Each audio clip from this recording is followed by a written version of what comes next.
Hello. Go ahead and turn that on right away.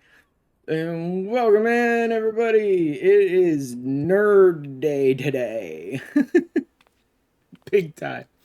First and foremost, off stream. I didn't get a chance to do a whole lot this week. I'm still dealing with like ongoing family medical stuff, which I don't like to talk about too much in detail because it's not my medical stuff. So I don't want to share it with people really.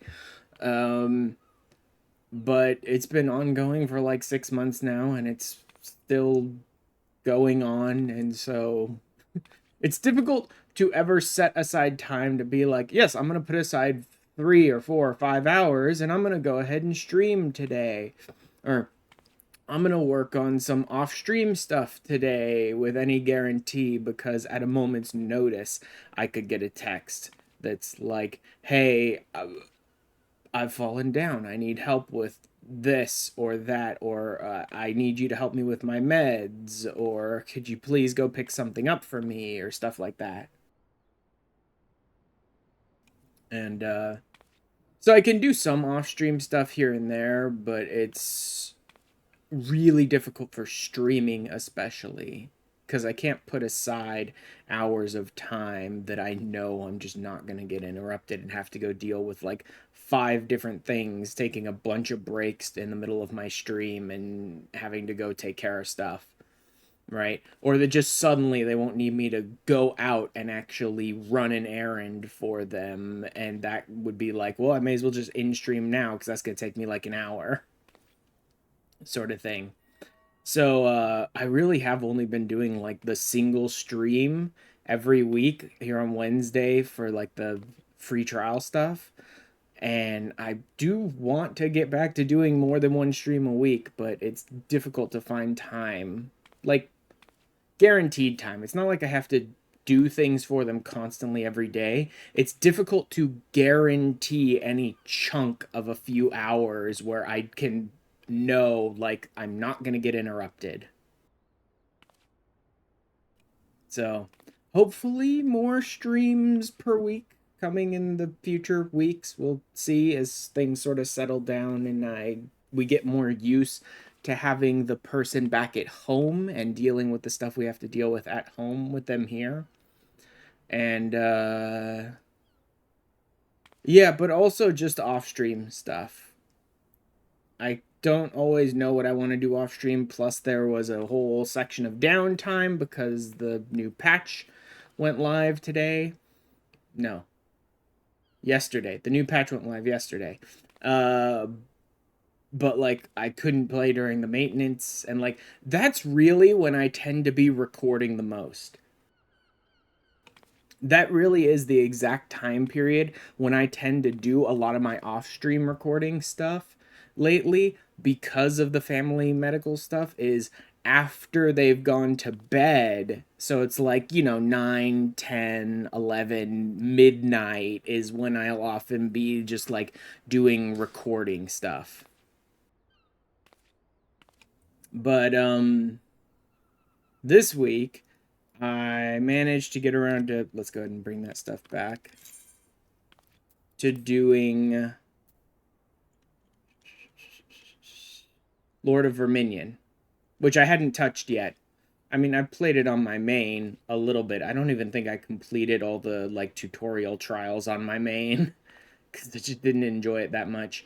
But I went ahead and did my Lord of Verminion. So I did like the first 5 tutorial matches in Lord of Verminion, which does get me to match number 4 in the tutorial matches, which is the best one for just rushing down and completing the 5 per week Lord of Verminion challenge is, right? The 1, 3, and the 5 here. Uh, Having the 4th tutorial mission unlocked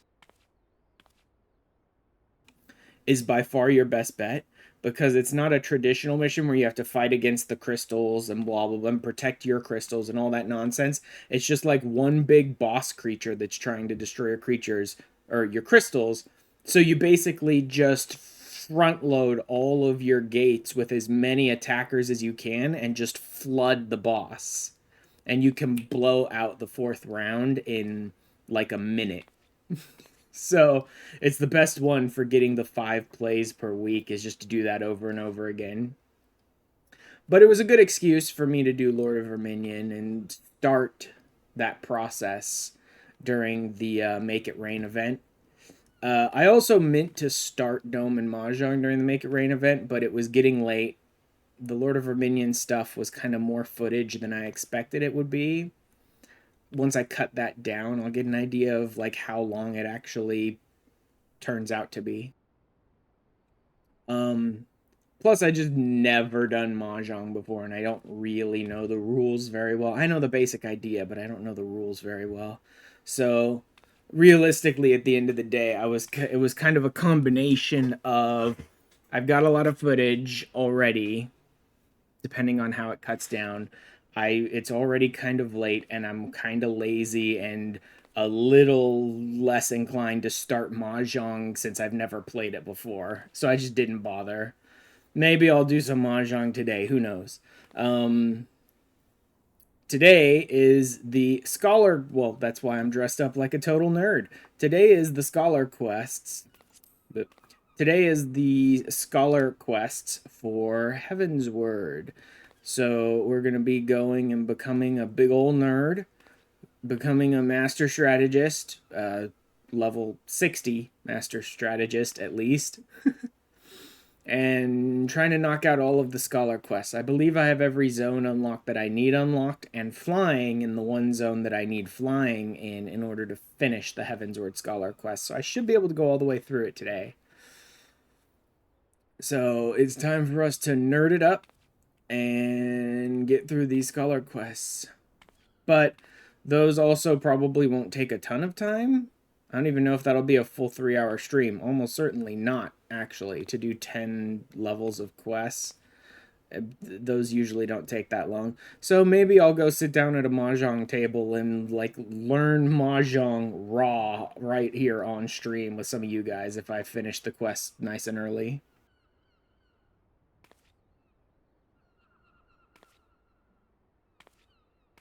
Oh, I had to clear my throat. All right. Stop talking, nerd. Let's go. The quest will begin in the same place as usual. No, the Marauders Guild. Okay, good thing I didn't teleport out then. I would have gone out to lower? No. Outer? No, outer's not right. Upper. Upper, I think it is, Lenosha. And went to talk to the Tomberry.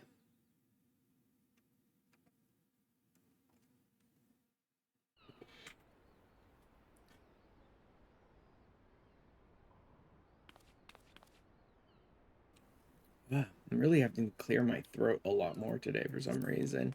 It's annoying. I shouldn't have a bunch of crap on hand, do I? I have a number of these Apkalu cards because the like easiest to beat triple triad player in the battle hall NPC in the battle hall that you can beat really quickly and easily to knock out like all of your triple triad weeklies really fast.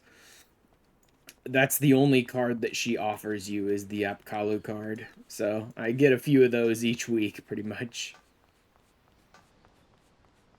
That's the thing, is it's better to just load into the battle hall and face her like 10 times, or at least 3. I think you need 3 battle hall victories, so you can knock out those 3 pretty quick on her because she's a really easy person to face. She doesn't have any special rules. She's not very strong, you know what I mean? And so you can knock those out really quickly. And you could just do the other 7 to do the like 10 wins a week on her as well if you want, or you can just go do those somewhere else.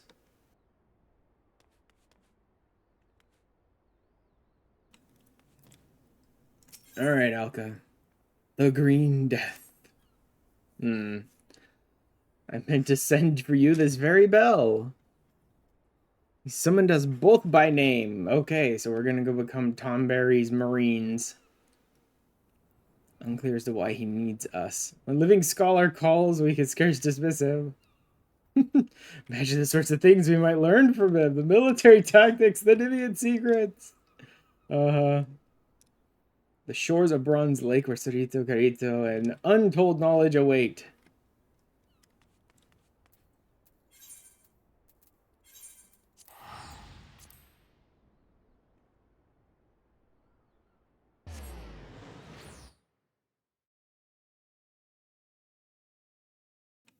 Time to even more go live my Log Horizon dream. Oh, man. Like, the Enchanter in Log Horizon is 1000% supposed to be the same sort of character type as the Scholar is supposed to be. Scholar has, like I've said before, lost kind of a lot of its class identity and all the new class changes and things like that. It just doesn't have the same class identity it used to. But the the basic idea behind Scholar is like 1000% the exact same thing as the Enchanter from Log Horizon. You can go. Don't need him getting in the way in cutscenes and stuff.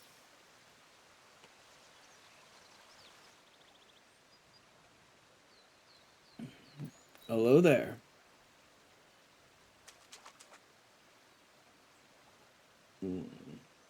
Journey's not too taxing. Ready and willing to help. Why have you summoned us? Okay. Turned to my people for the first time in an age I was myself. Alright.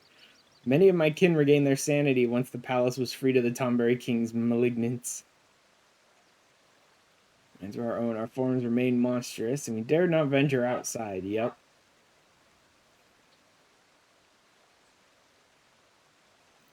In our halls, we were content with our own company and the quiet life. One by one, we began to grow ill again, and then grotesque. It transformed us into Tomberries has returned. Like, shouldn't that not matter? They're already Tomberries. The weird part is, he says we began to grow ill again and then grotesque, as if they physically changed again. But the physical changes should already be done. Like, if the disease is still present, it might drive them insane again, but I wouldn't expect it to change their bodies anymore. No doubt, 1500 years past, powerful magics were used to seal us in the palace alongside the sickness. Even these couldn't withstand the calamity. Rose from a long slumber, the sickness awoke with us.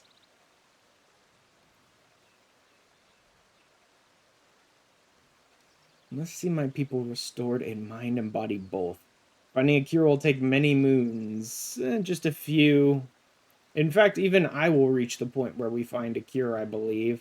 Because they sort of stop with the job quests after Stormblood anyway. No, wait. Yeah, they do have one last job quest for every single job after Shadowbringers. At 80, each job gets like one extra quest to sort of resolve the storylines before you move into role quests being the thing. So it may be resolved there, but I think we mostly resolve it in 70. Perhaps even years, and that is time they do not have. Yep.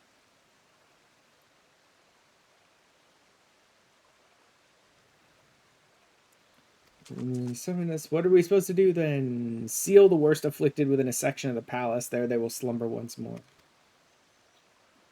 There's no cure, but it will afford me the time I desperately need to find a permanent solution. Oh, yeah, that's what that is. The heal itself. An enchantment of this nature is not unlike a net. It's anchored at several points. Lay down perfect balance, magics will falter. Covers this balance. My people created keystones to focus and disperse ether. Okay, so I have to go track down the keystones. I dare not seek them out myself for fear of being hunted. Yep. Gather them in your stead. It is we, is it not? Nobody. Yeah, I mean, yeah, sure, why not? Can't send a useless marauder like you off on your own without a scholar to back you up. I'm going to encircle this lake. Two of the keystones should be somewhere along the banks if you search the shores. Yep. Easy enough. Keystones should be around here anyway. Are you gonna bother letting me target you with my abilities ever during these quests? Will you let that happen at all?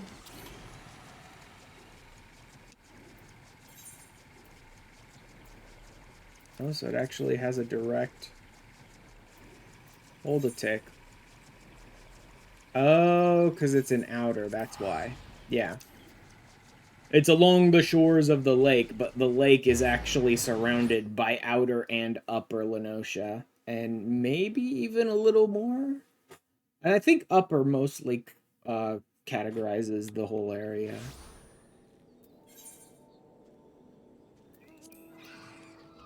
Like if I were to go like this. Yeah, outer and upper mostly contain the lake. There is technically an extra landmass. You can see it there, the lighter color. There is an extra landmass at the bottom which sort of encircles the lake, but you don't ever go there.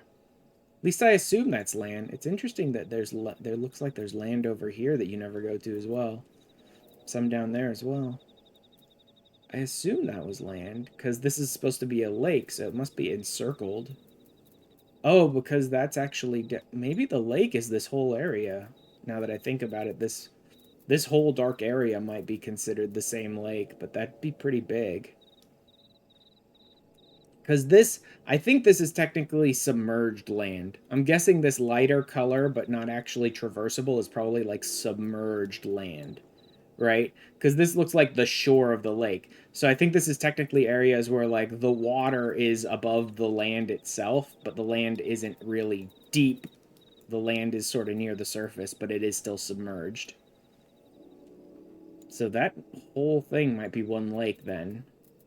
Yeah, it looks like it is, probably. That's a big lake, then. Because it's encircled by pretty much all of Lenosha at that point. What about west?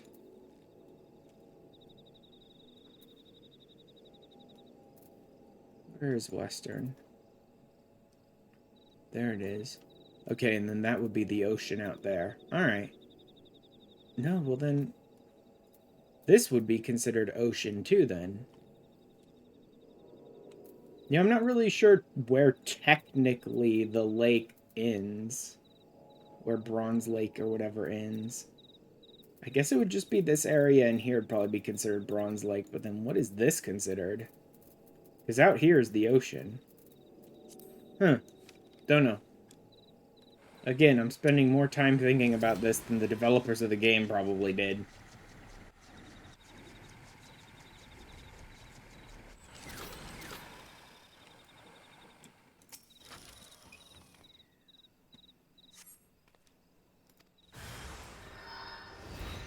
Art out on a guardian of death. Get blasted. Oh wow, he has more... he has more health than I thought he would.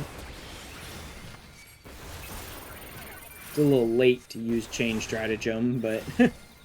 I didn't realize it would take more than like 3 hits to kill this guy.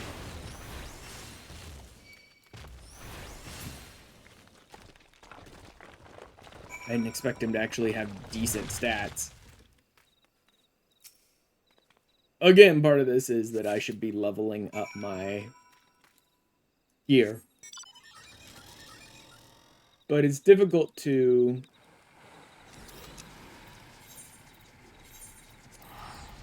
it's difficult to level up my gear as I'm going to have, like, the best eye level stuff I can get at any given time. Because, again, I don't know what stuff I have access to. Until I have unlocked and unlocked flying in every single zone in Heavensward, I can't just say, well, yeah, I could definitely make this stuff.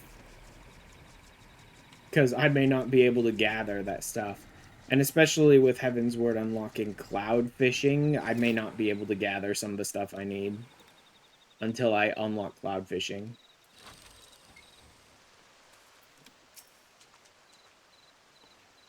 Yes, it has. Here's your keystone.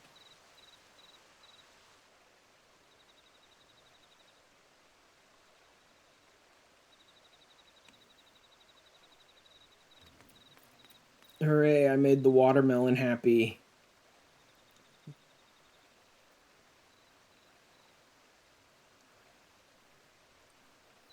was a pitched battle, I tell you. The keystone was in the clutches of an Urignite. Ill-tempered one at that.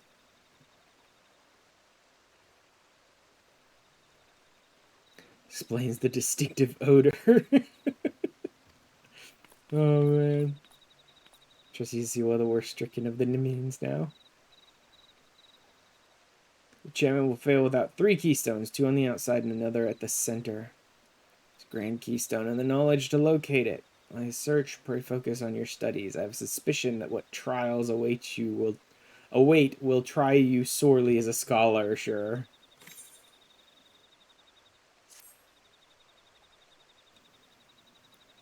Alright then. At 52. Yeah, gee, I wonder if I'm high enough level for Of course I am. It's so weird that it's like 2 keystones on the outside and 1 inside. I'm not gonna sit here and pretend I know the rules of fake magic better than the people that wrote the story, but like, this is supposed to act as a net. So as much as I don't want to go on more fetch quests, realistically, it should need like at least 3 keystones on the outside to sort of triangulate a net around it to seal the place. Probably even more than 3. More like, I don't know, 5 or 6 or something to sort of like create a circle around it, and then 1 grand keystone in the center to like focus the energy into a net to seal the location up. But like 2 creates a line, not a shape. You know, I mean, technically a line's a shape, but you know what I mean. 2 creates a line, a single line, like a 2-dimensional shape, not a 3-dimensional one. Technically a 1-dimensional shape because it's only length. Like, 2 points gives you 1 line to go off. Like, at least with 3, you would have like an encasing shape.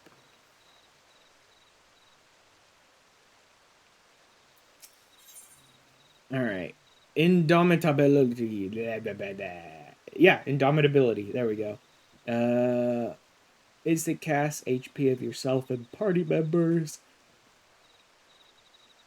Vary gauge by 10. Okay, yeah. This is the AoE lustrate. Yep. AoE lustrate. Location of the Grand Keystone. It lies in the ruins to the east. It lies with Alcazolca. His knowledge of Nym is impressive. And our discussion of the stone's whereabouts that we were able to piece together where it must be. Could not contain his curiosity. Even now he's combing through the ruins. See that he comes to no harm. Yep. We often left guardians to watch our most precious assets. Told Akazoko this, but he firmly believes the enchantments have worn thin, which is dumb. You shouldn't just assume that. I am less sure. Be careful when you take the Grand Keystone. Good job, Alka, running off to get yourself in trouble. With no advanced job and no healer there to protect you. Like, he's not even a very good marauder, honestly. He's a nerd. He's more focused on trying to learn Nymian Marine tactics than in developing his axe play. Prize is just yonder. I trust Rita mentioned the Guardians. Yep. Prize better safe than sorry.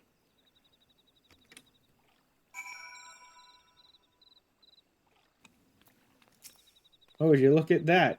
It's a duty, so yes, there will be some Guardians.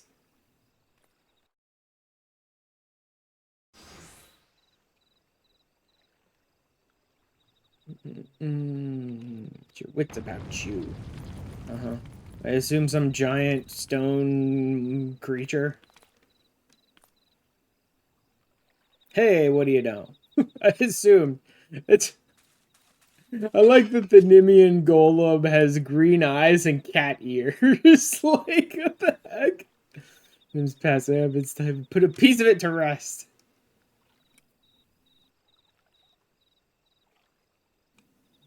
Unfortunately, there's very little I can do to help Alcazolca because that's just how it be. Soul Crystal.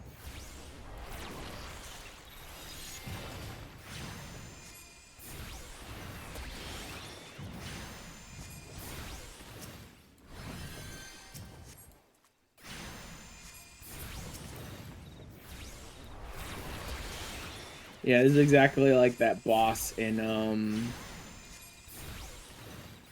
Cutter's? No. It's not Cutter's Cry. That's, oh, shoot, what's that dungeon called?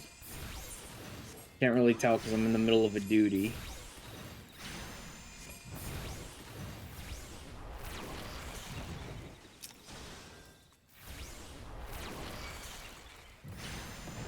I love that Alka is terrible at avoiding AoEs. Alka's literally just standing in them. How worthless can you get?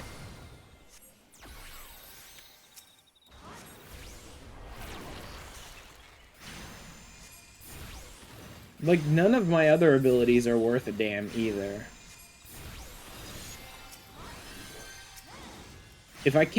If it's not single target on Alka, then it's basically worthless.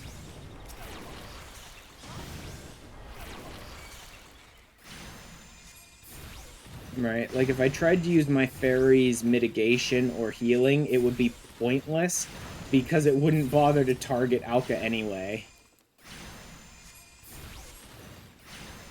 Alright, this should be the last time we'll need to do this, so I'm going to go ahead and use these up just to try and burn him down faster. Actually, maybe not. He may get the soul crystal up before we kill him here. Yep, he did.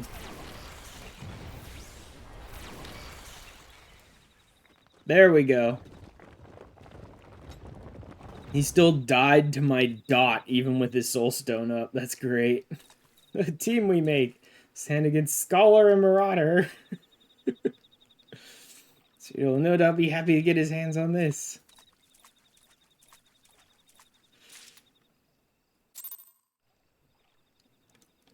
Primarily no foe can stand against Scholar, because my Marauder was just standing in every AoE, refusing to move and taking it right on the face.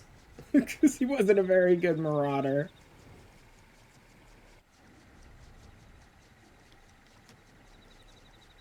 It is kind of interesting, the idea that, like, Alka and the other Marauders that join you basically get a job that's all their own, and they don't get job crystals or anything, so it's not like it really... I don't know. I don't know, it's this weird zone kind of in between an actual advanced job and nothing. You know what I mean? Like, instead of Marauder to Warrior, they go Marauder to Nymian Marine, but there's no Nymian Marine jobstones, so I guess they're kind of just Marauders, but the Marines must be teaching them some new, like, Nymian techniques that normal Marauders and Warriors don't get, so I don't know.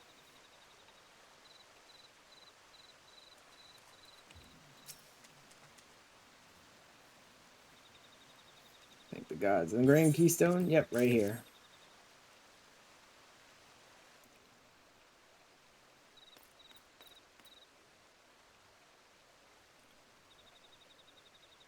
There you go, tiny watermelon.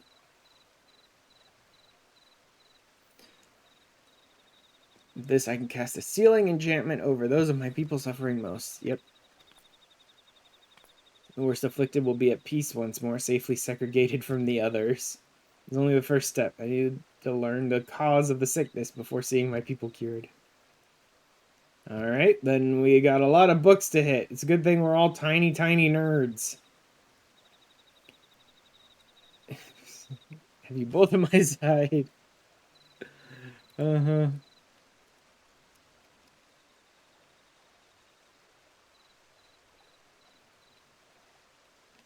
Time you learned a new spell for giving succor to your comrades in arms, except it wouldn't.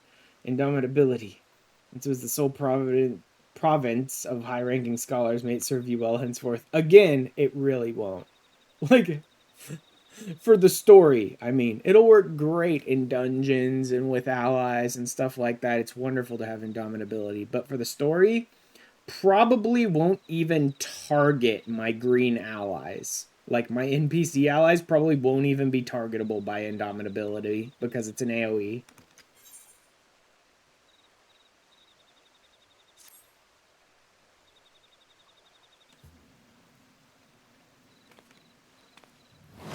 Boom! Nymian military tactics.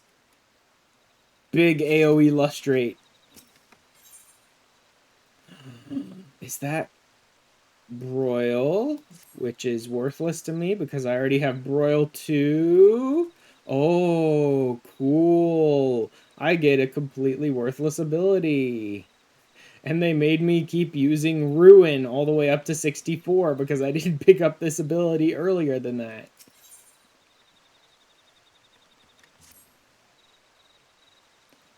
So I guess 54 is where you would normally move off of your garbage setup in which your AoE instant cast attack is equal on 1.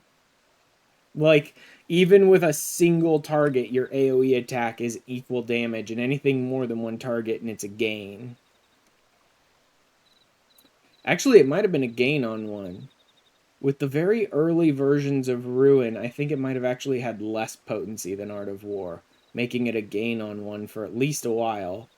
But at least here at this point at 54, you would be able to have a single target attack that's worth a damn. But it's kind of pointless because, like, you have to get into Heavensward to unlock this, and if you're moving at the pace I tend to move at, which took me pretty slowly through ARR and doing a lot of side content, like, I reached Broil 2 before I ever even got the chance to unlock Broil 1.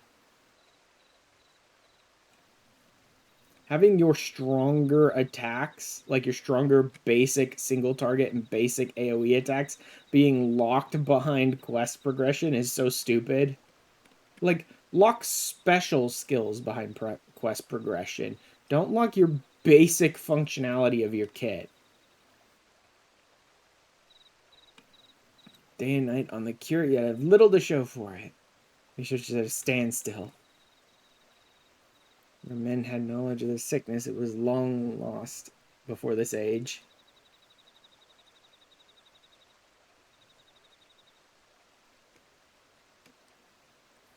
Yeah. Even after careful study of Nymian tablets, all he knows is what they already knew, that it came from the sea.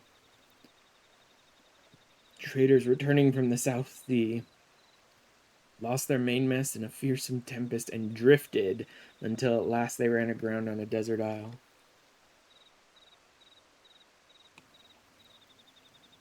They would have perished but for the Lalafellan tribe that lived there. These natives nursed the traders back to health and helped mend the ship. Even sent our men home with an amphora etched with ornate designs, a gift of friendship. The amphora. It's interesting that he's talking about a Lalafellan tribe living in the South Seas, because that seems like it would be the same tribe from the Dawn Trail storyline, as well as the same tribe that sort of introduced Arcanima and brought, like, summoning and stuff like that. Or summoner, not summoning, that's more of an Asian thing, but summoner, like the creation of arcane construct eggies, right? Into the mainland. I would assume it'd be the same tribe, but then why did they give them an amphora with a horrible disease in it to send to Nim? I don't recall hearing of that tribe really being antagonistic against anyone before they took off for the 9th.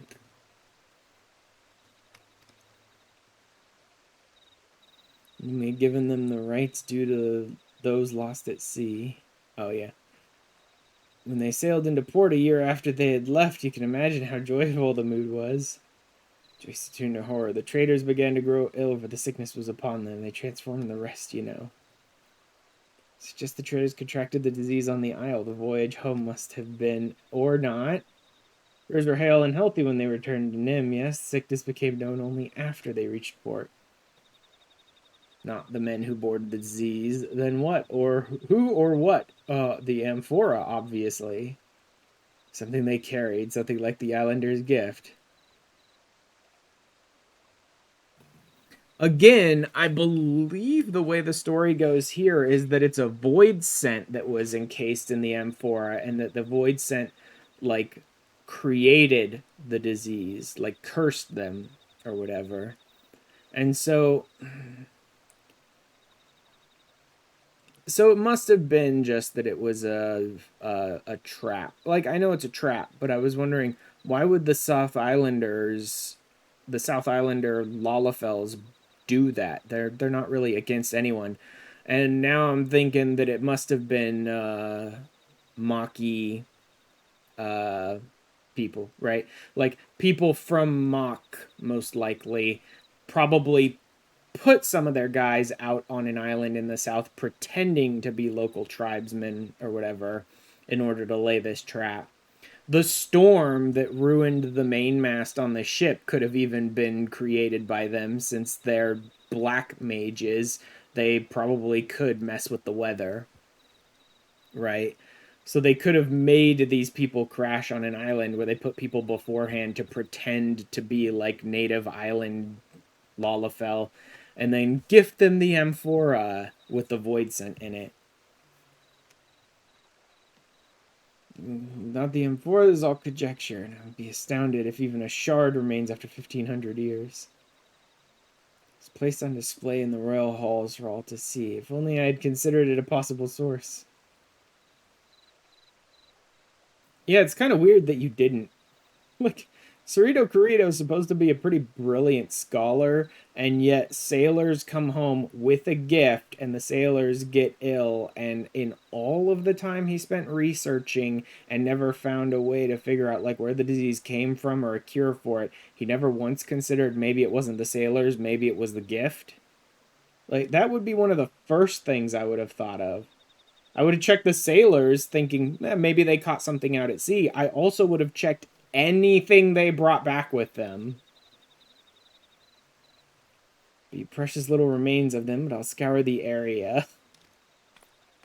The royal halls. Like, the royal halls aren't even part of the Wanderer's palace anymore, which is kind of hilarious.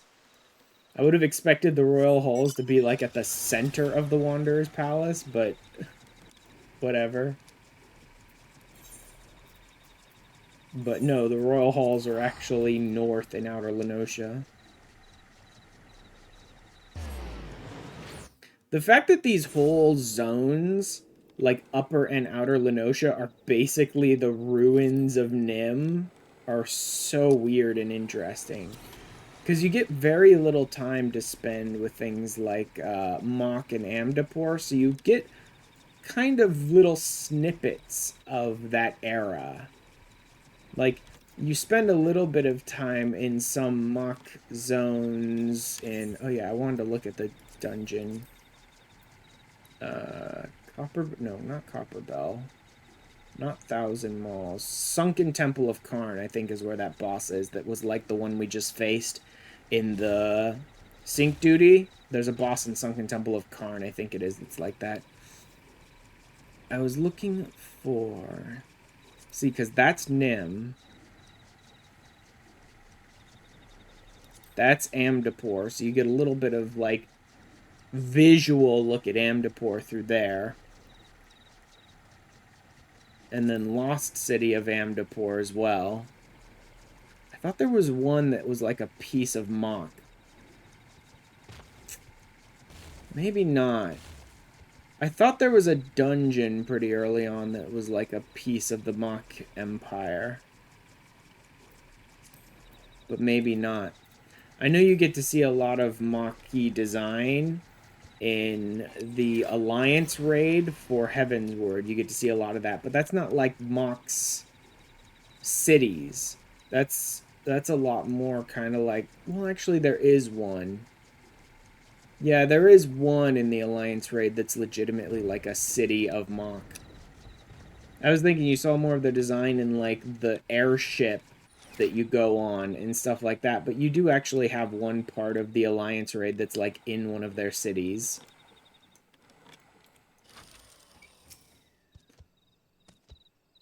So I guess you get more of Mach during the Alliance raid here in Heavensward. Whereas you get like little snippets of Amdapor through dungeons and stuff.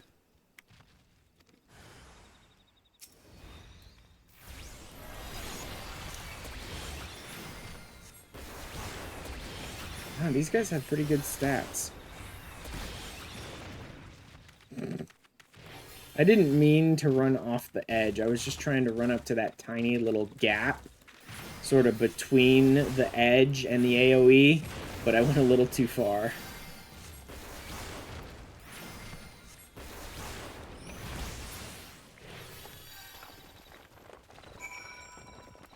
Alright, keep looking.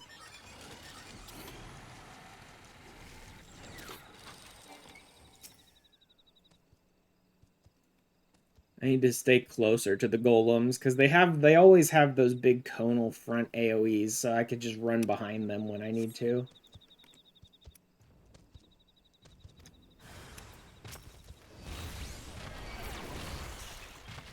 Problem is they also have, like, self-centered AoEs, so I don't know which one they're gonna do. I guess only some golems have the self-centered full-on AoEs. Nope, these guys have Plane Cracker as well.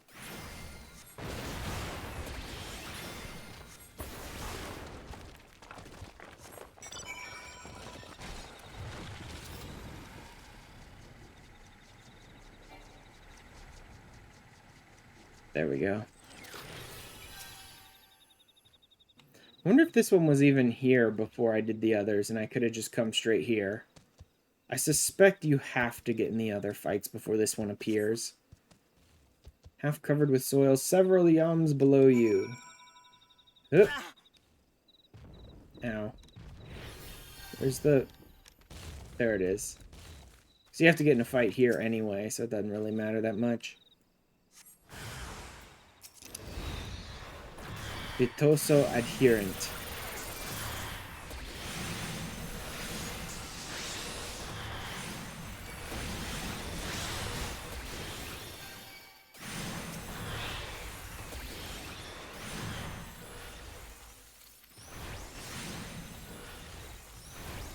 Bye-bye.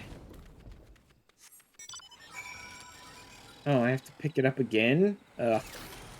I had to get in the fight and then pick it up. Like, assumed I was picking it up the first time.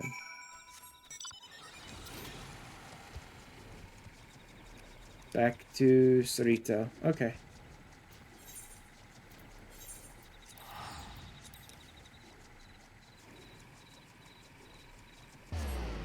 Technically, I could just be flying between these zones. They're pretty close, but, like, I think it's a little quicker to teleport.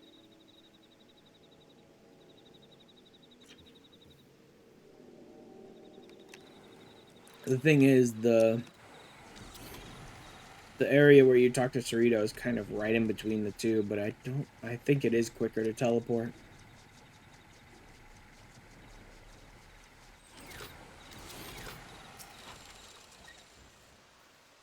Beg your pardon? You found it intact? Yes, I did. But it's empty.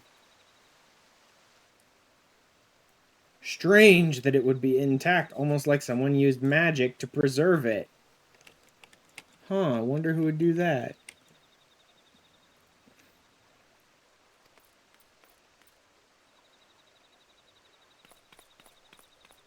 It is an honest God's miracle. Occurs to me now that we should handle it with a bit more care, assuming it can turn us into tomberries.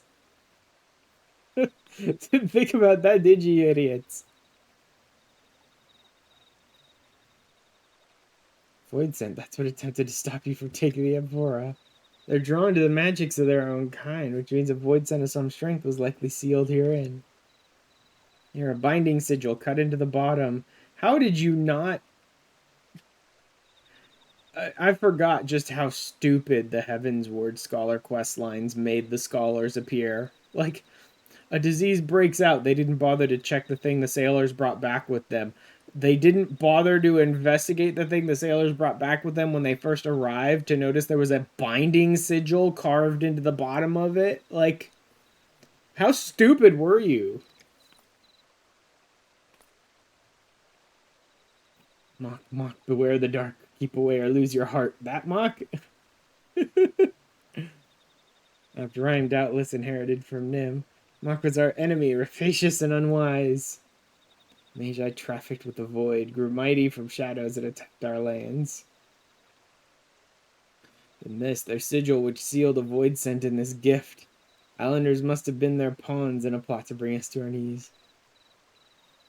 Not once did we consider that everything from the Tempest to our trader's miraculous return might be a void mage ploy. But allow me time to research this. Okay.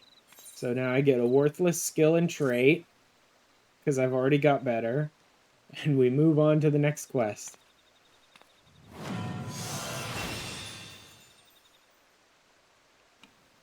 Action learned. Absolutely nothing. It's like nothing at all. Even deployment tactics.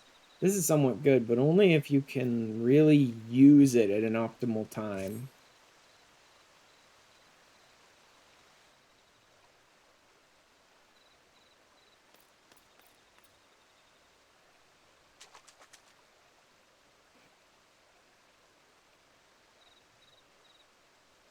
Gather your noses have not shrunk in your ears. You're not turning into watermelons, are you? With the void set inside the M4 summoned its kind to distract you while it fled. This enchantment remain, but nothing else. No signs of toxin or miasma in the M4. The corpses of the creatures you slew are likewise free of disease. Invisible void scent is indeed what spread the sickness? Yeah, undoubtedly. As to why it fled, I can only suppose the long years bound within the vase robbed it of its strength, of the strength to oppose you. Sure they can regain that. There's also an opportunity. If we could track it down and lay it low, its corpse may lead us to a cure. Let's pursue this void scent. Require all my skill to track the void scent. Time besides. You cannot afford to be defeated once I have found it. I've requested the aid of an old companion. Aha! Tiny watermelon marine. Realm's gone to shite if these sorry specimens are all the Royal Marines have got. They'll march like proper soldiers when I'm done, and my name isn't Halga Tolga. I forgot the tiny little Togbearer with the friggin' metal helmet and the axe instead of the knife. Sergeant Tolga stated this is, Sir says the greatest drill instructor of the Nymian military. We have much and more to learn. I mean, you have much and more to learn. I'm a Nymian scholar, not a Nymian Marine. So technically the Nymian scholars are Nymian Marines as well. That's how their combat units work. But, like, I don't need to learn axe play. I'm good.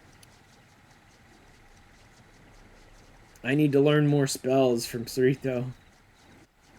Actually useful spells, perhaps, would be nice.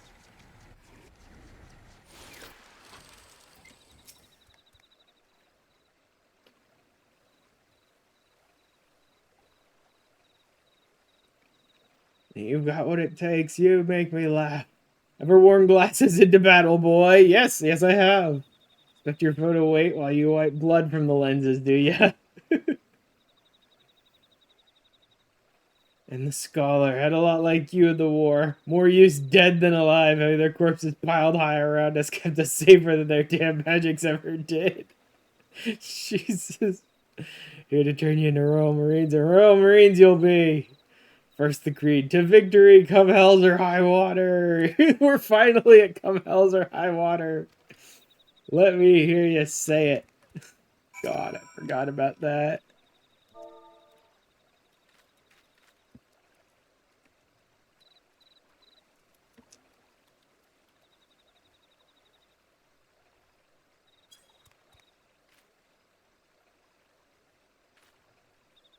To victory, come hells or high water. It's so straight fear into your enemies whispering like that. Open your gobs and say it like you mean it.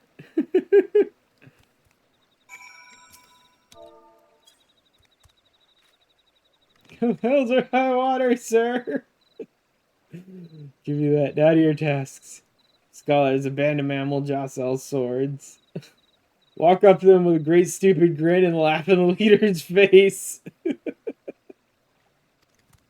Go pick a fight with a bunch of mammal jaw like an asshole.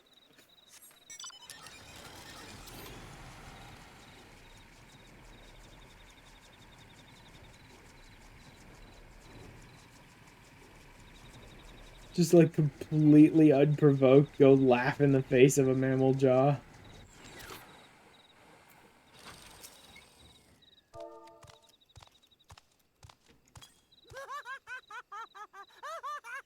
Y'all are worthless little lizards. Stupid geckos. Come on, give me your best shot. Why you laugh? You think mammal jaw funny? You're funny. I laugh. See? Ah, ha, ha, ha, ha.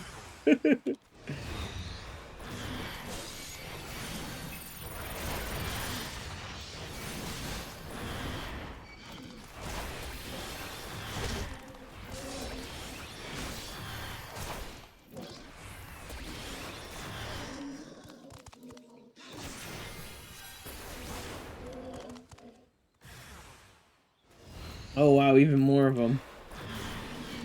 Yeah, I'm gonna end up pulling all these extra ones that are just nearby. That's okay, just do it. They're pretty weak anyway. They'll die even faster than the ones I'm attacking.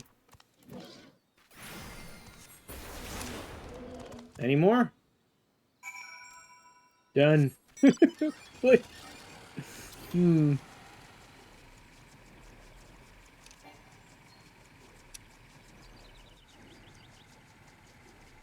I'm wondering when the mammal jaw would have started hanging around this area. Part of me is wondering if the sergeant knew them from before or just knew them now because he went out and learned what they were. I don't know how long the mammal jaw have been in this area. Because they come from Dawn Trail zones. I don't know how long the mammal jaw tribes have actually been here. Hulk is not looking very good. Well, still alive, not half bad. Any real Marine could have done it twice as fast. Sorriest excuse for a unit I've ever seen. Looks at the task he gave us for...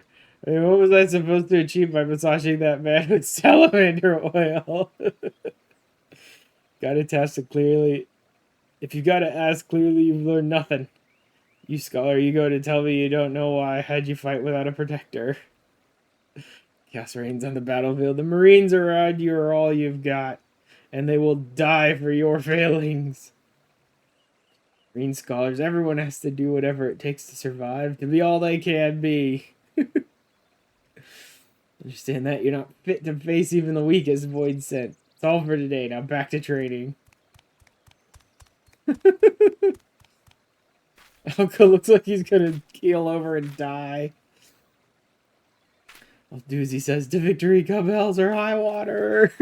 Cubhells or high water. Finally, a new useful skill.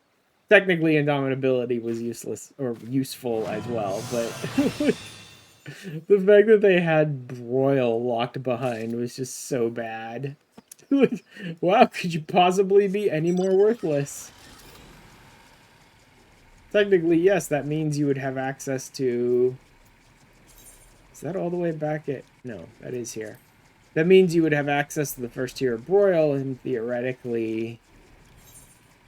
Let me see.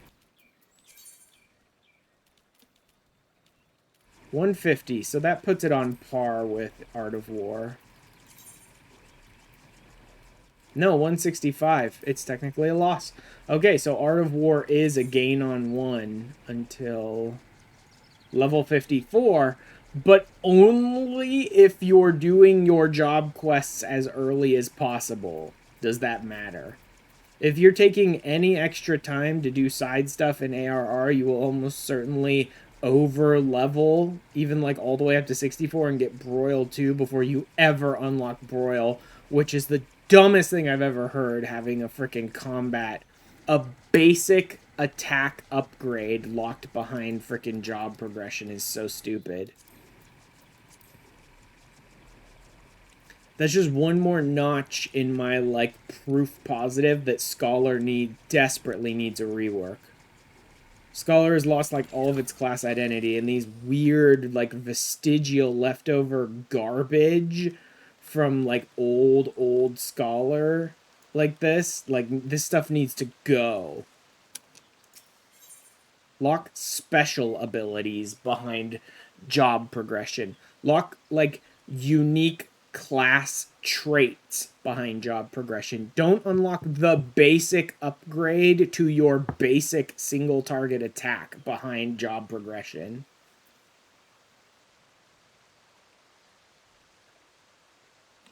Oh yeah, this is the one that turns your next one that you cast into a full-on like white mage heal rather than a scholar shield. Yeah. It's been so long since I've used so many of these abilities. Like, it's been a very long time since I've used a lot of these abilities because of the fact that this guy's been stuck with basically ARR Scholar kit this whole time. And I haven't played Scholar on my main in a long time.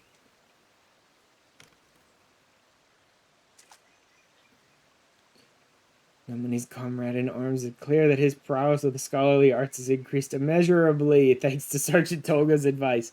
No, it's pretty measurable, literally by one skill.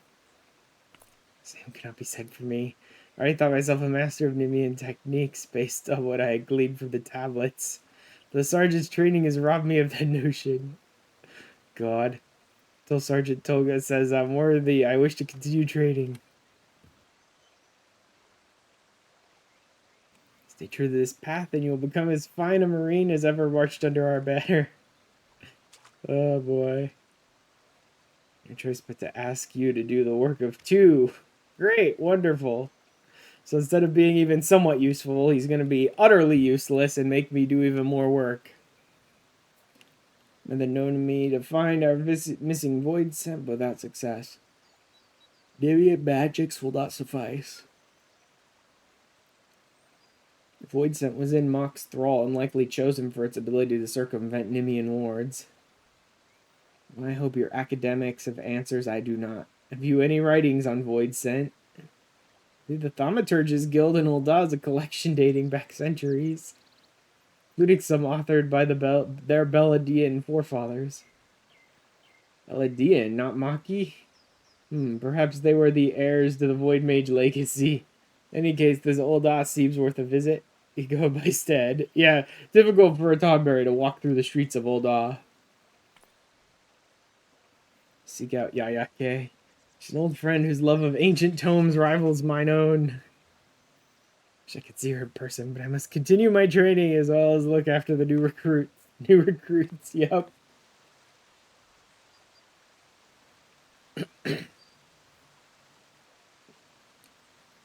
I love that the Marauders from the earlier quest just decided to join too and become Nymian Marines. To victory, come hell's or high water.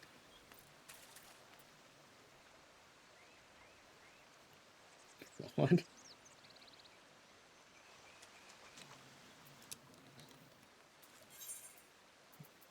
I do love these, like, maybe they're the inheritors of the Void Mage legacy. It's like, pretty much. Yeah. Like, Mock is dead, and then Belladia and Silda, I believe both of them, took up sort of the black arts, but they also put limits on it, which is why they're all thaumaturges, not black mages. And they use personal ether rather than static, like residual ether. And then I think one of them didn't use it as much, though. If I remember correctly, their backstories, I think one of the two nations used dark, like black magic, or at least thaumaturgy, more than the other, and I think even used it to like conquer the other, or something like that. I don't remember really. Been so friggin' long. Today, the day you delve into the 108 volumes of fundamental thaumaturgical principle? No! Absolutely not. Hagazoka? That's not a name I expected to hear. I'm glad my fellow book lover as well. You've indeed read a void scent able to perfectly conceal their form. The tome on the subject, Unseen, was the title. Pen to the 5th Astral Era. Fortunately, it's no longer part of our collection. A member of the guild borrowed it for his research expedition, a project which was to last some few moons. However, that was 5 years ago, and he's not been heard from since. Oh, great! Proposed the most fascinating theories on void scent and traveled to the western highlands of Kurthlis. Oh, West Kurthis. To put them to the proof. Alas, that area was rendered inhospitable by the calamity. I can go there, though. Chance the man is alive in the book Unharmed. Traced his journey as far as Falcon's Nest. Mayhaps someone there can point you towards where he ventured next. Yeah, this is like the one and only quest, I think, that takes you out into the new zones. But it's not enough to just hit Heaven's Word and go as far as you need to go to unlock Kurthis West. I believe you need to go as far into Heaven's Word as you need to get in order to unlock flying in Kurthis West in order to complete this quest. There's this like boat out in the ice way out to the northeast, and I believe this quest requires you to actually fly up onto the deck of that boat, and there's no other way to access it. So I think you legitimately need flying in order to complete this quest. Oh, now, adventure. Trail of a researcher visited 5 years ago. There's not much to go on. Garrison was still stationed here in those days. Sobini is in charge of organizing the records. If any know of your researcher, it'll be her. Sobini. Apparently they're over here. Sobini! I need to know where this researcher is. Man researching void scent. Yes, where was it he was mentioned?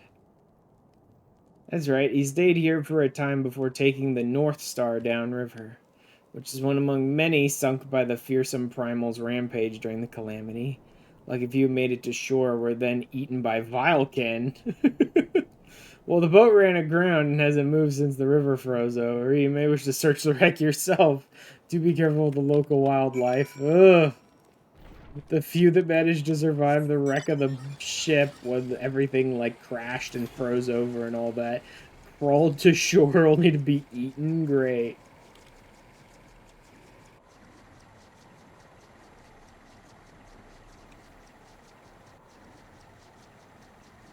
Oh my god. I could probably make another upgrade or two to my Scholar before next week when I get back to the OSQ.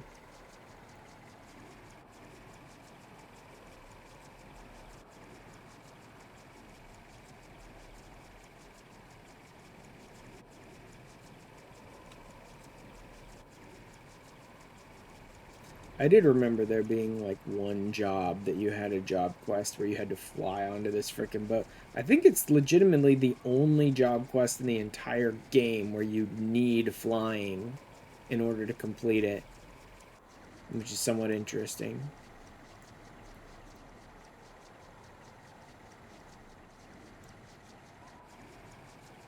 Because, like, if they did that with more jobs and more job quests, then it'd be like, oh yeah, that's just something they do every so often. But if they only do it with the one, then it's kind of like, why didn't you guys just stop that? Make it so that there was a way to get onto this ship that didn't require flying. We already stated that after the ship crashed, a bunch of people did manage to swim to shore. So why is there not like a ladder or a little ramp or something that they use to get down that we could use to get up, kind of thing? You know what I mean?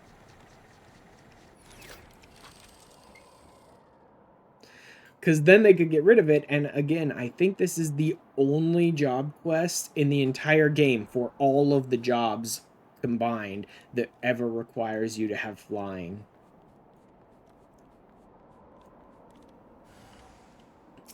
Hulk Dweller.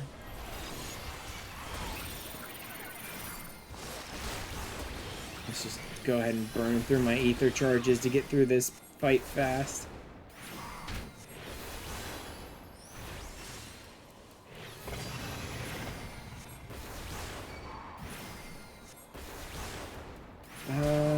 Do we...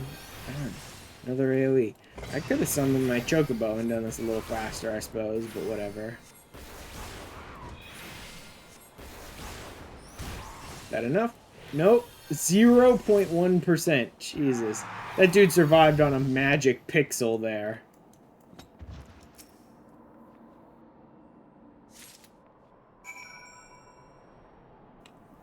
Alright. Back to Sarito. With whatever effects of this dead, super dead researcher dude I have.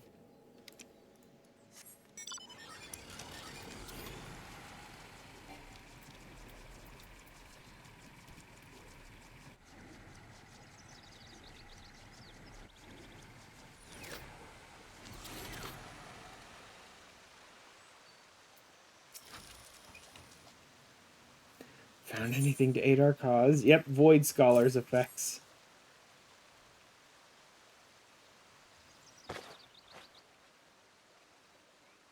Things have all seen better days, but here's the book, and the writing is still legible. Take time and patience, but I'm hopeful its secrets will allow us to snare our invisible void scent. Is that it? She tracked down a book? Splendid! Shouldn't you guys all be exhausted? I think I've improved by leaps and bounds, thanks to Sergeant Tolga. Recruits are coming along nicely as well. I need, just a sec.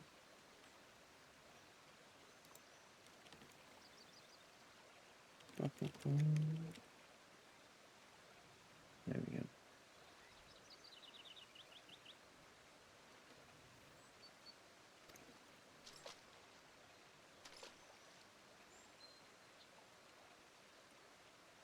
A bit more training. Every individual in our unit will be able and ready to face our void set foe in battle. Good, except you're all still going to be NPC allies, which makes it almost worthless to have any of you, because I have to single target you guys for heals. Let's all tend to our tasks. The day of reckoning will be upon us soon.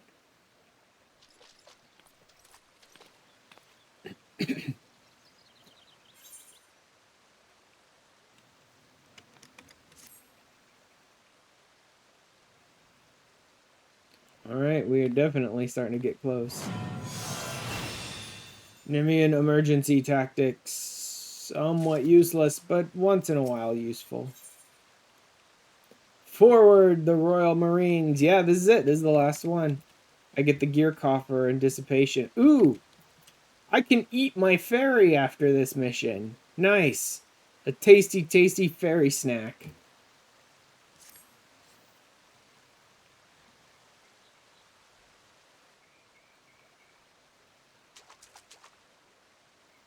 The means to track our invisible void scent. Time has come to discuss our attacks. Hey, it sort of worked. Unfortunately, that didn't stop it from transferring over to YouTube before it happened. That's unfortunate, because now I still have to manually go and remove those messages from YouTube. I was hoping the fact that Saribot would catch those bots, like, instantly and ban them immediately might catch it before my bot sends the message over to YouTube, but oh well.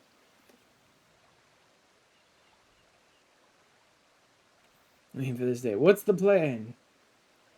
First, track down quarry, feeding upon the ether of local creatures.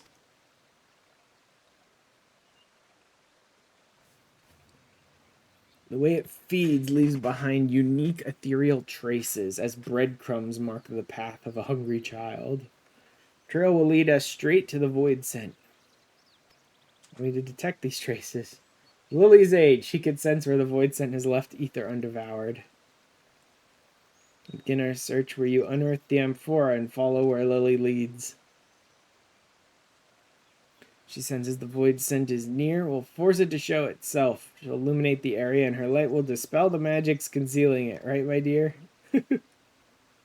Except that ain't my fairy.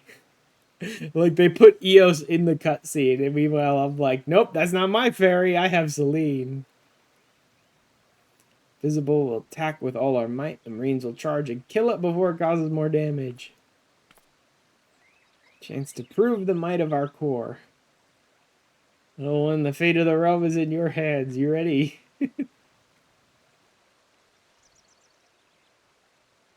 Our plan ensure the sickness never again claims a victim. To victory, come hells or high water! There is a lot of come hells or high water in this one. They really go all in on it in this one.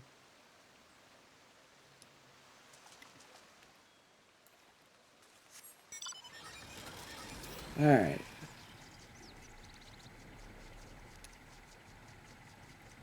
I guess I'll actually fly the path this time. Again, I think it's faster to teleport. It's almost certainly faster to teleport, in fact. But, you know, it's only like 10 seconds or so either way, so it's not really a big deal whether it's faster to... Oh yeah, I forgot. It puts you on this side of the map rather than over there where the aetheryte is. Again, it's a matter of like 5-10 seconds.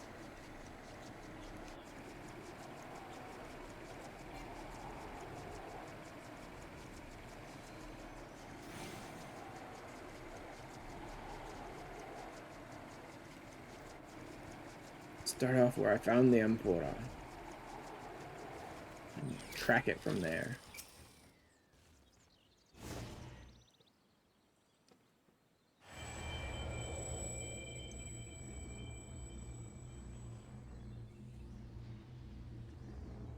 The real traces remaining from devoured prey. Your fairy senses the void scent is moving towards Zelma's Run.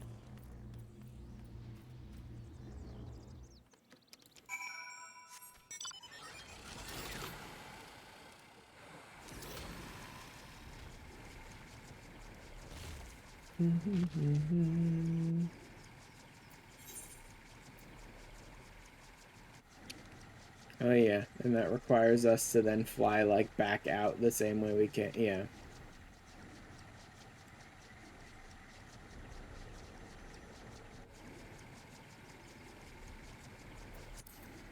I was like, why isn't the map marked? I was fairly sure they marked the map for this one. You didn't have to like just follow random weird suspicious tracks like you do sometimes. That's because it's already in the next zone.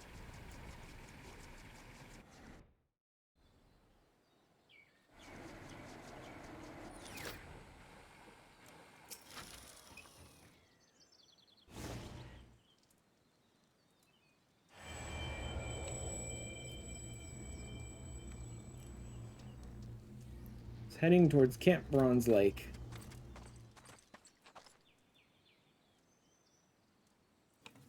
It's heading towards a town. That's the problem. We need to go quick. I realize Camp Bronze Lake. Purpose could it have there? The healing waters? And I suppose it's home to the wounded Maelstrom soldiers. It means to spread the sickness anew through them.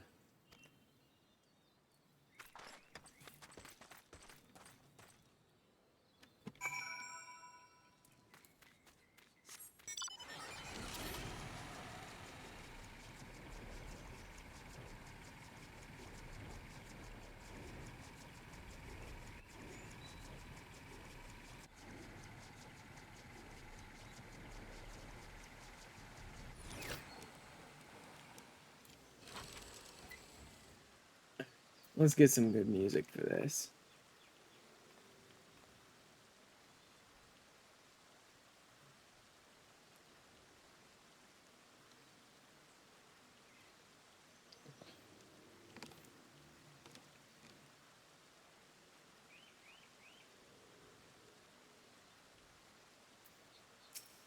There we go.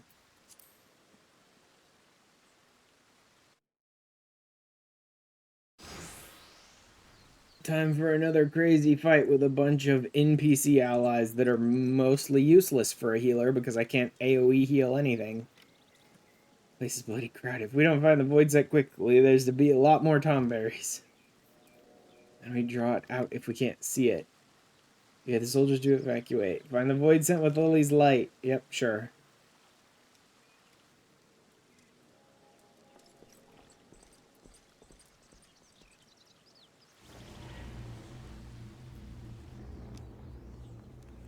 Find the void scent.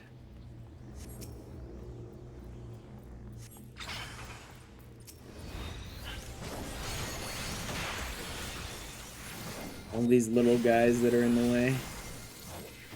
Oh wait, this is the one and only usefulness of Broil. Like, the one and only usefulness of Broil 1 when they sink you down to the 60 duty so you can't use Broil 2.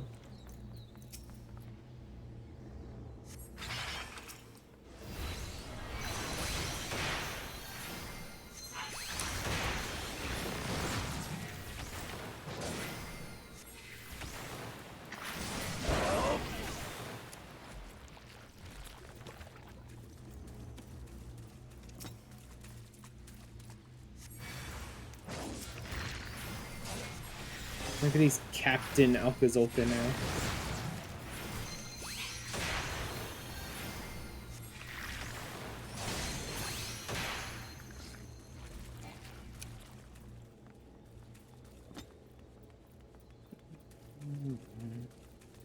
I can't remember if you only need to use the single ethereal trace and all these others are worthless to me. I should head up to... Okay, no, so it's not up here. Where is it? I can't remember which one is the primary one. For the life of me. Let's try some of these back here, hidden away.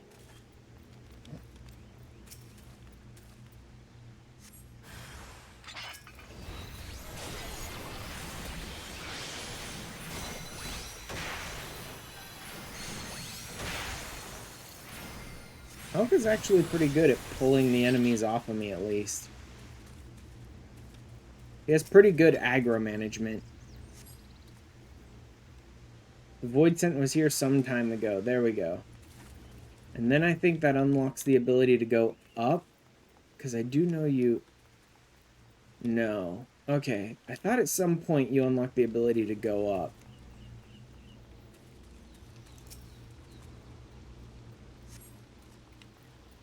Void Scent was here but a moment ago.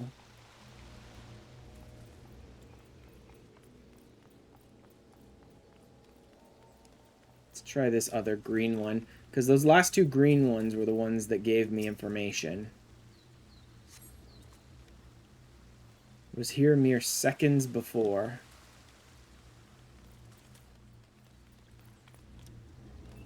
Is there another green one around? Because it seems like the green ones are just giving me information. See, that's a new one that appeared right there.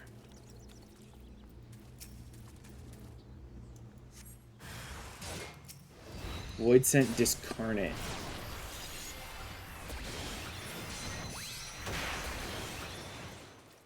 Quick, after it!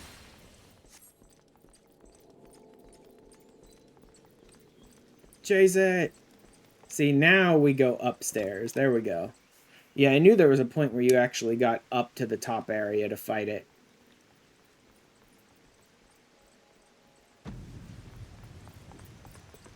Oh yeah, this is kind of really good for the fight. Yup. Time for us to try and purify it.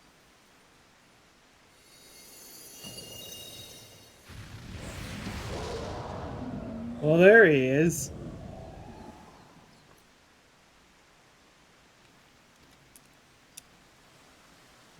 Now everybody's like, oh no!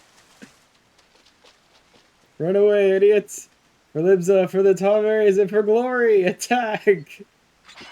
No, it's come hells or high... There it is! Come hells or high water! There it is!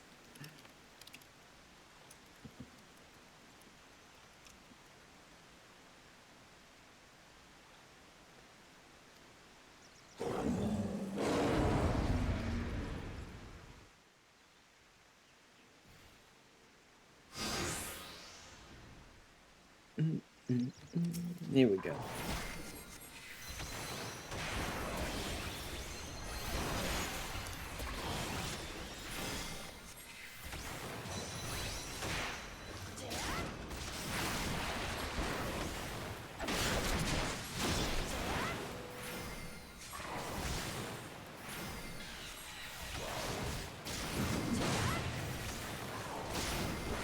Let's roast this idiot.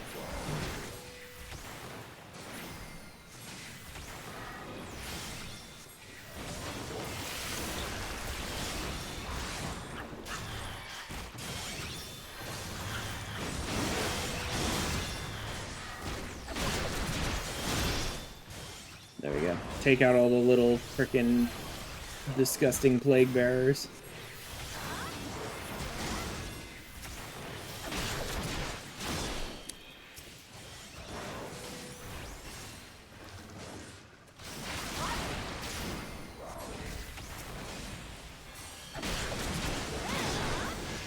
He's not really targeting the other ones with, I should focus target Alcazolka, because he's the one who gets hit with the, like, dots and stuff.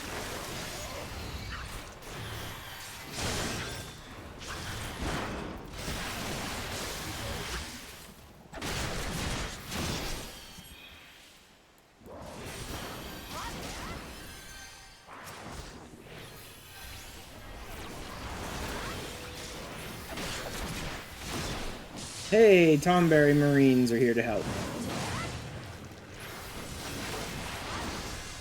Everybody just got hit with Void Blood.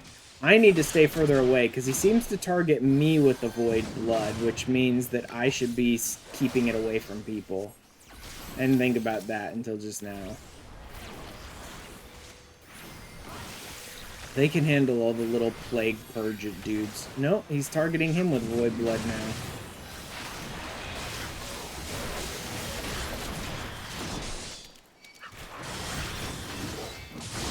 There he goes.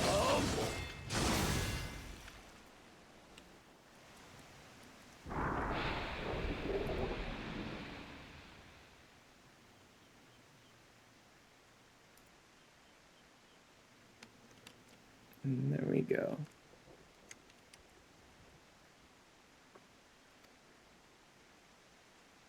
Back is trying to infect us.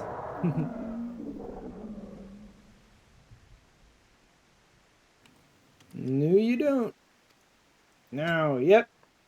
Purify it. Not my fairy. The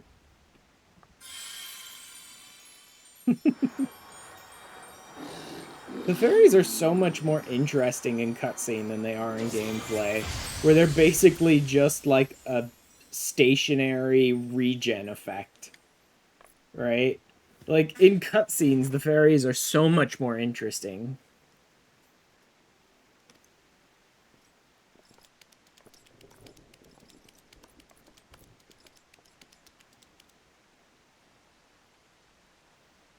The horror visited upon my people. And no one else will share our fate. Yep, we got rid of the void scent. That didn't cure your people, but hey, it's a start. Gratitude as well. Good to see proper Royal Marines at it again. Oh, man. Torch is passed to you. May the Royal Marines evermore defend the people. There's like one squad of Royal Marines that exists in the entire universe for like evermore. I don't know that they ever go on to teach Nymian Marine job to like anyone else in the future, Alka and the others. Bloody Tomberry eyes always running with, who am I kidding? You did a fine job. Don't you dare think of easing up on your training on account of one victory. Sully the name of my beloved Marines, I'll flay the skin off your back. I love the tiny little axe Tomberries that are with him. They're like former Marines. Ain't coming feeling that safe in a battle. Reckon those Nymians knew what they were doing with them scholars and fairies. I'll have your back too if ever you need it. Yeah, the Nymians were smart. Like, the Nymians straight up kind of understood the idea of the Holy Trinity. They didn't have many DPSs in a squad, but, like, they knew have a squad of tanks, then have a healer to back them up. If you ever have need of us, you need only ask. Yep, more Nymian Marines. Imagine defeating a void scent over 1,500 years old. When we first met, I didn't dare think we'd achieve such things. Down the Royal Marines are born anew. Not a bad day's work, I dare say.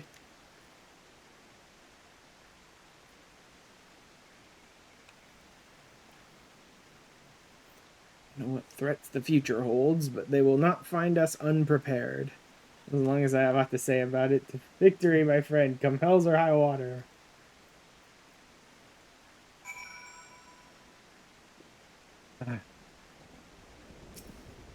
Solito. Gathered its remains. With careful research, they should yield the secrets I need to heal my people. So naive as to believe the answers will come quickly, yet the cure shall be ours one day. Now my people will labor so that we may walk with yours toward a brighter dawn. It's a future where we are part of the realm, not shunned by it. Thank you, my friend. Lily chose most wisely in you. Me to pass on to you one of Nim's mightiest abilities, dissipation. Lily chose wisely in you. Now let me teach you how to eat her. Secret spell meant for use only by those scholars who have earned the full trust of their fairy companions. Use it with care. Turn to my people and you to yours. Fare you well, and may our efforts make tomorrow a brighter day. Boop. And that finishes it. Whoa.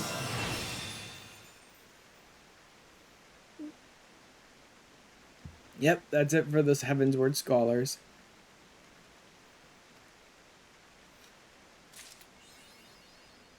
Chapter of New Game Plus. Flying Colors 2.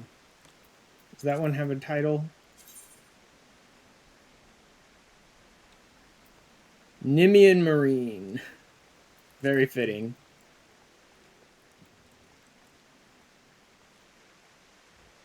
Alright, let me head to... Really, the only place to do this would be back at Limsa.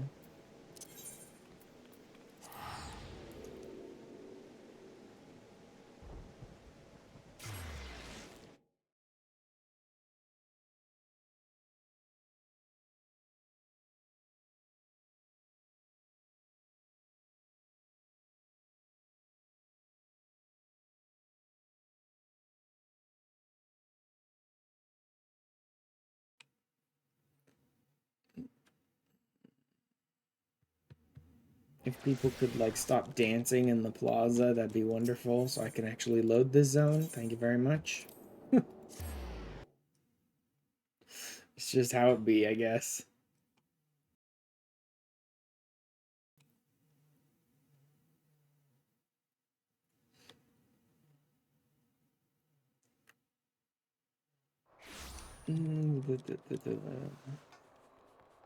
I could get back into the Heavensward story, but I don't really want to start it. It really feels like as soon as you start this next chunk, you just sort of go into the whole next chunk. I don't feel like I'll be able to do the dragon story without then moving into like the Ishgard stuff and then ended in failure. Oh well. Send them out again.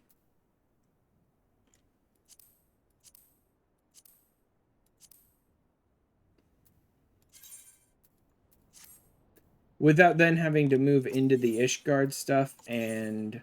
Oh, I didn't send them on any training mission. And into, like, the vault and stuff like that. Anyway. I have a whole new set of gear. Is this armorable or is this only glamour dresser? Only glamour dresser. I hate that. I don't really want to keep it all, but whatever.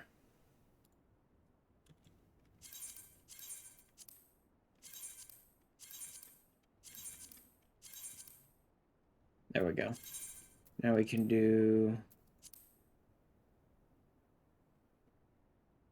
Oh, that's still set to machinist, that's why.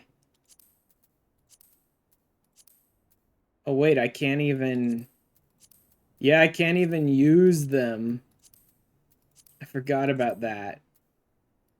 I can't even use them because they're 60 gear.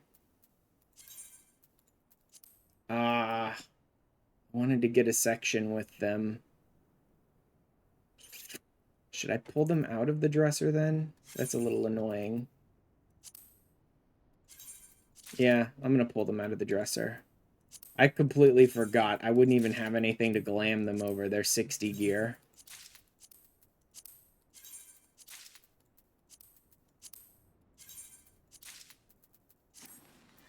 Alright. Temporary moment here. Not actually gonna use the gear, just equipping it for moment. Oh my god, it's so terrible.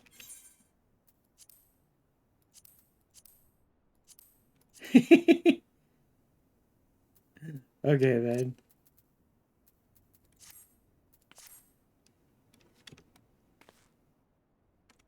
That freaking hat, man, it just covers so much. Alright. Anyway, that'll be it for the Nymian Marines and the Scholar Heavensward quests, at least. But that was really only like an hour and a half of a stream. So I think the next thing I'm going to be doing is... Oh, God, I can't believe I'm about to say this. But you know what?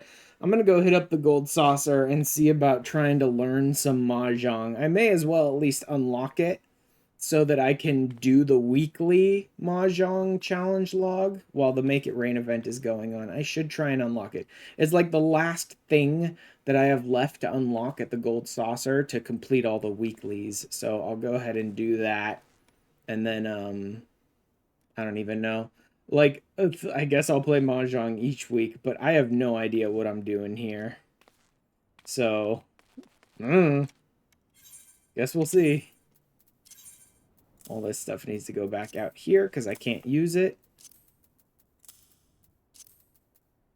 Because I didn't make it. Get rid of that neophyte ring. Neophyte ring is technically stronger than what I have equipped, but I'm tired of using it. I didn't really think about the idea that, like, the neophyte ring kind of doesn't work for my rule set. Because it was just so natural to go get it, and it has an XP boost. I never really stopped to think about it. But now that I have, I'm not, like, invalidating the run, blah, blah, blah. Before, that's neither here nor there. Screw that. But, like, I'm not going to use the neophyte ring anymore. Let's switch over. I tend to use my archer when I'm hanging out in the Gold Saucer because of the fact that he has... Actually, I could use Machinist now that I have it, right? And it's already at level 50. Yeah, I could use Machinist. Why not?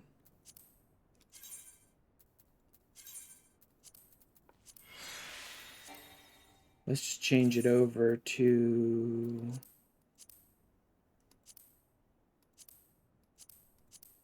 this one. This is what I tend to use for my Gold Saucer. Just like hanging out in the Gold Saucer stuff. Alright. Let's go.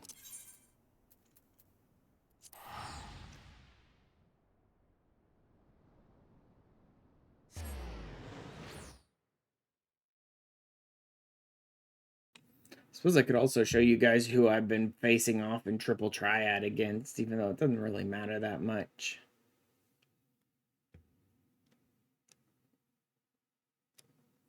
Because Triple Triad has a few different things on its weekly challenge log, and it's like playing a certain number of times, winning a certain number of times, winning a certain number of matches in the battle hall specifically, which is an interesting one.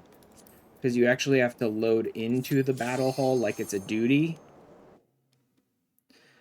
But there is a way to complete sort of all the Triple Triad stuff without having to waste a bunch of time doing a bunch of stuff. And that is you load into the battle hall, you come over here, and you play this girl over and over and over again. She's very weak, has weak cards, has no special rules. You can beat her really simply and easily, even with a pretty early beginner's deck, right?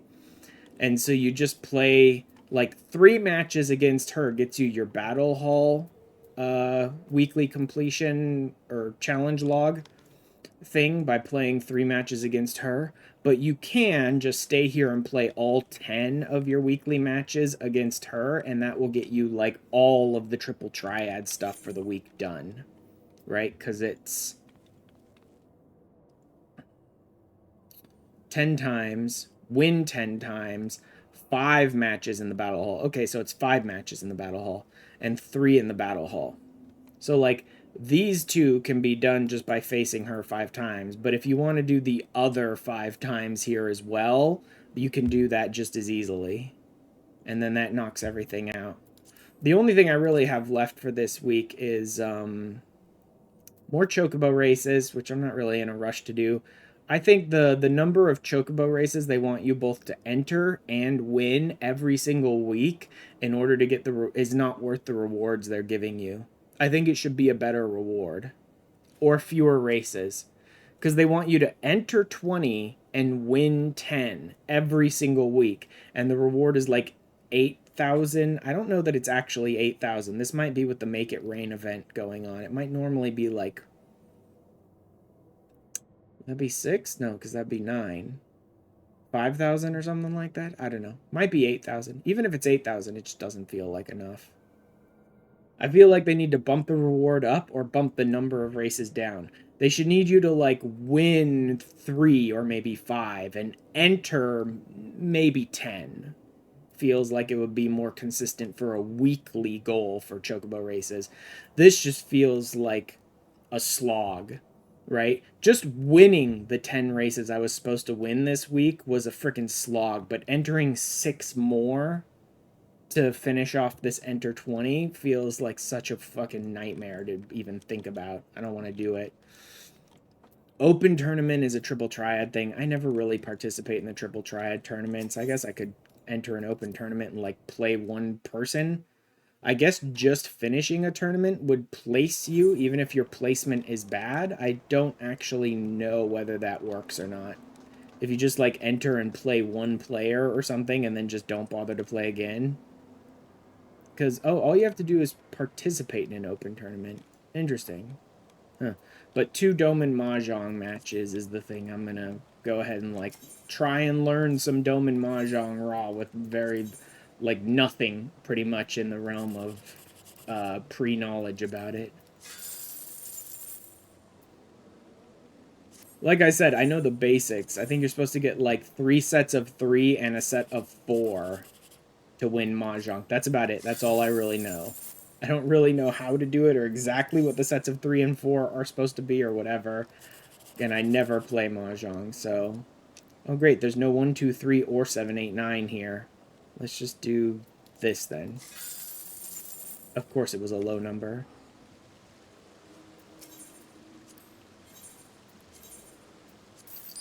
Sell those extra Apkalu cards. And then, oh yeah, the tournament. I guess I could try and enter an open tournament. Is it even one going on?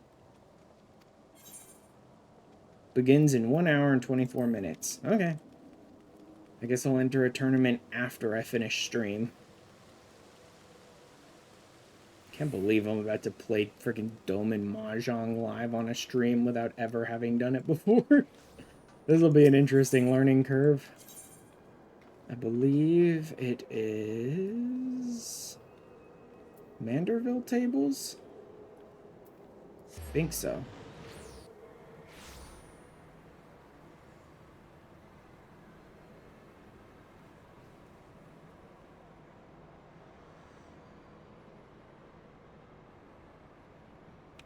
Oh, there we go.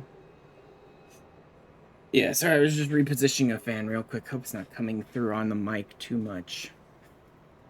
The Mahjong Tutor. I could talk to her, or I could just go in raw. Table is for novices. Yes, yes, yes, yes. Yes, I want to go in raw, and yes, I want to do novice. Display calls, auto-declare winning hand. I'd like to do that. Hints on dangerous tile marker. No idea what that means. Tile names. Chi? What is chi? Is that me discarding? Oh, okay. I'm actually not sure what they're asking me to do here. Yeah, I really have no idea how to play this damn game. Whatever, just throw stuff out. I definitely need to talk to the tutor, I'm guessing.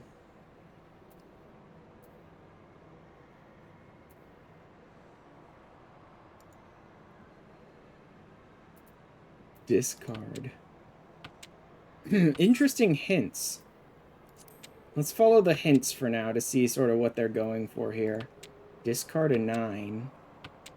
Okay, so I'm throwing this stuff out on the table, I think because I'm trying to get certain things in my hand rather than certain things on the table.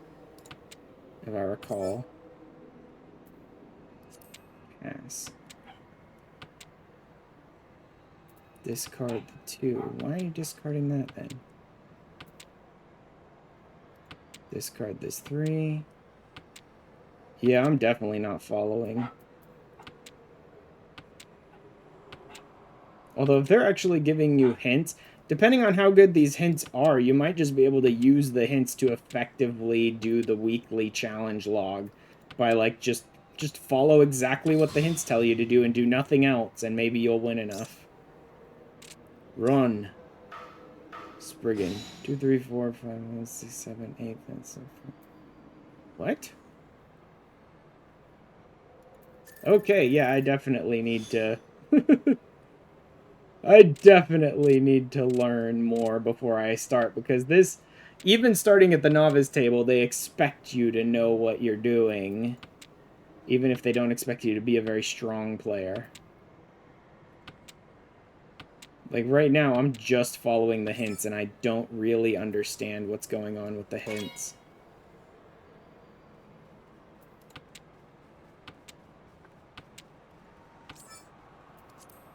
Run! 6, 7, 8, 1, 3, 3, 4, 6, 7, 6, 4. Dora, Ura, Dora. Yeah, I don't know. I have no idea what this is doing. Yeah, I definitely need to learn more before I do this, but I don't think there's a way to back out and just stop in the middle of it, is there? There we go. Withdraw. I definitely need a lesson before starting even at the novice table, because they expect you to know what you're doing. Mahjong rules. 4 players following the blah blah blah blah blah. Race to complete a winning hand of 14 tiles with points awarded for speed and difficulty of the hand. 13 tiles. Draw a new tile each turn. They must then choose a tile to discard, either a new tile or one of the tiles in their hand. Player to the right then takes a turn, and the process is repeated until the end of the hand. First player to complete a winning hand is awarded points. A total of 8 hands are played in a full... 8 hands are played in a match? Jesus. Okay. 4 in a quick match. Hopefully these are quick matches? Player finishes the most points declared the winner. Here's an example of a winning hand. 2, 3, 4. 14 tiles form 4 groups of 3 tiles and 1 pair of matching tiles. 4 groups of 3 tiles. So the numbers, is it any number, or does it have to be sequential or the same, or what? Because this is different too, but it's also sequential, 4, 5, 6. This is the same, this is all 3s, and this is the same, so is the 4 groups of 3 tiles either have to be sequential or the same number, but in different groups? And then 1 pair of matching tiles.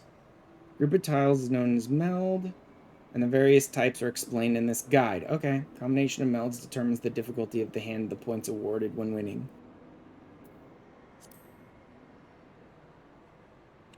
Three suits of number tiles, each from 1 to 9. Honor tiles are the ones with like kanji symbols on them. Suits of honor tiles, the 4 wind tiles and the 3 dragon tiles. Oh, the blank one is a dragon tile, huh? Therefore cannot be used to form straights. They can only form melds with identical tiles. 34 varieties of tile with 4 of each for a total of 136. Players aim to form a winning hand of 14 tiles before the other players and earn as many points, blah, blah, blah, blah, blah. Okay. Meld types are straights and triplets. Yes, okay. Yes, so properly melding is having a straight or a triplet. That's exactly what I thought it would be. Number and honor tiles can also form matching triplets with identical tiles. Does it matter if you have multiple similar melds? Like, if I were using this blade deck here, would it matter if I had a 1, 2, 3 and like a 7, 8, 9? Would that count as 2 melds or only one? Can I only form one meld with this type of tile?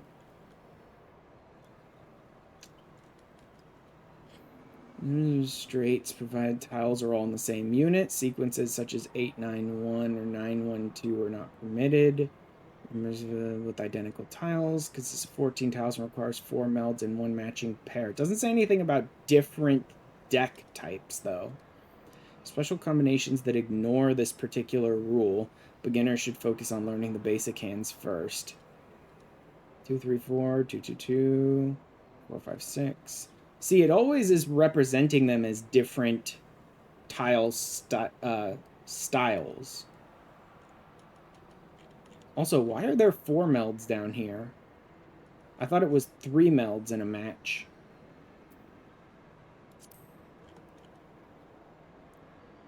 Four groups of 3 tiles. Right, that takes turn, blah, blah, blah, blah, blah. Winning hand of 14 tiles. Oh, no, so it would be 4 melds in a match. Okay. So they're using similar decks here, so I should be able to use similar decks. That doesn't matter. If I get 2 melds that are from, like, the same deck of tiles, it doesn't matter. Order of play, doesn't matter. Points for a winning hand. A winning hand can be formed in one of 2 ways. Sumo, when a tile is drawn.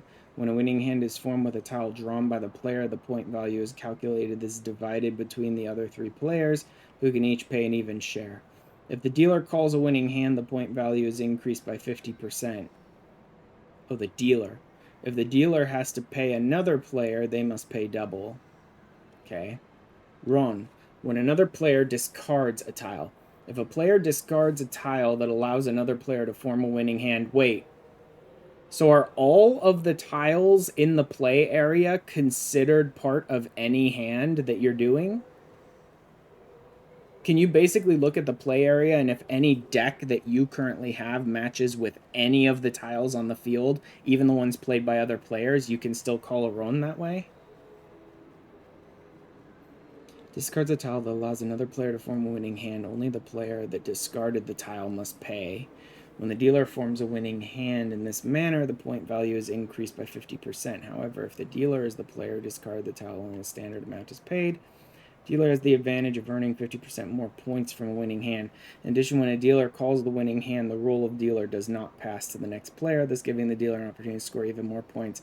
So I think I will keep the hint system on for my first play because of sort of how little I really know about the game and how exactly it's being played, but I will try to play my way, even though the hint system is going to be right there. It's going to be difficult to not notice the hints, but I'll keep the hint system on to sort of help guide me and like tell me when I'm fucking up or doing something right or whatever. But I'll try to play it my way. As Mahjong revolves around scoring as many points as possible, it's important to know the difference between low-scoring and high-scoring hands. The value of a hand is determined by yaku, specific combinations of melds. The value of each yaku is measured in han, with 6 han being the highest and 1 han being the lowest. The harder the yaku is to form, the more han it is worth. The han value of the hand is used to calculate the number of points awarded. Points are awarded as follows. Okay. Certain situations, further calculations are involved, which may lead to point increases. As yaku are used to calculate the points earned, a winning hand must contain at least 1 yaku. Although a winning hand normally requires 4 melds and a matching pair, this alone does not constitute a winning hand. Basic yaku. Tanyao, only number tiles from 2 to 8 are used. The hand cannot contain any honor tiles or tiles numbered 1 to 9. It's only from 2 to 8. All pawn, 4 matching triplets and a matching double. That's going to be very difficult to do. Pure straight, 1 to 9 of the same unit. Oh, a pure straight. Oh, geez. That'll be difficult too. Mixed triple chi. Same straight, for example, 1, 2, 3 in each suit. Mm-hmm. half flush, number tiles from a single suit plus honor tiles. Oh, that's very difficult. Full flush, all number tiles. Jeez. Whew. Okay, those would be really difficult ones. Richiyaku. Known as Richi makes it easier to form a Yaku. The hand in the diagram only requires a 3 or a 6 of dots to form a winning hand. Does it? I thought these couldn't be used to form a pair. I didn't think these could be used to form a pair. I thought you had to use one of these two sets of tiles to form a pair. So I know that you have 3, 3, 3, and it says you need a 3 or 6 of dots, so that would complete this set, which would make this your pair, but I thought you couldn't use the blades to form a pair. I thought it had to be one of the kanji tiles that form a pair. The player is one tile away from a winning hand. Richi may be declared. When the hand is ready for declaring Richi, the player will have the option to do so before discarding a tile. In the case shown in the diagram, the declaring player receives a 3 or 6 of dots. Whether the tile is drawn by the player or discarded by another player, a winning hand can be called. So it sounds almost like you can't use your discard pile. It seems like you can try and make pairs or triples out of the other player's discard tiles, but you can't use your own discard tile, or your own discard pile, maybe. So that, like, anything you discard is free game for other people to sort of use against you, kind of thing.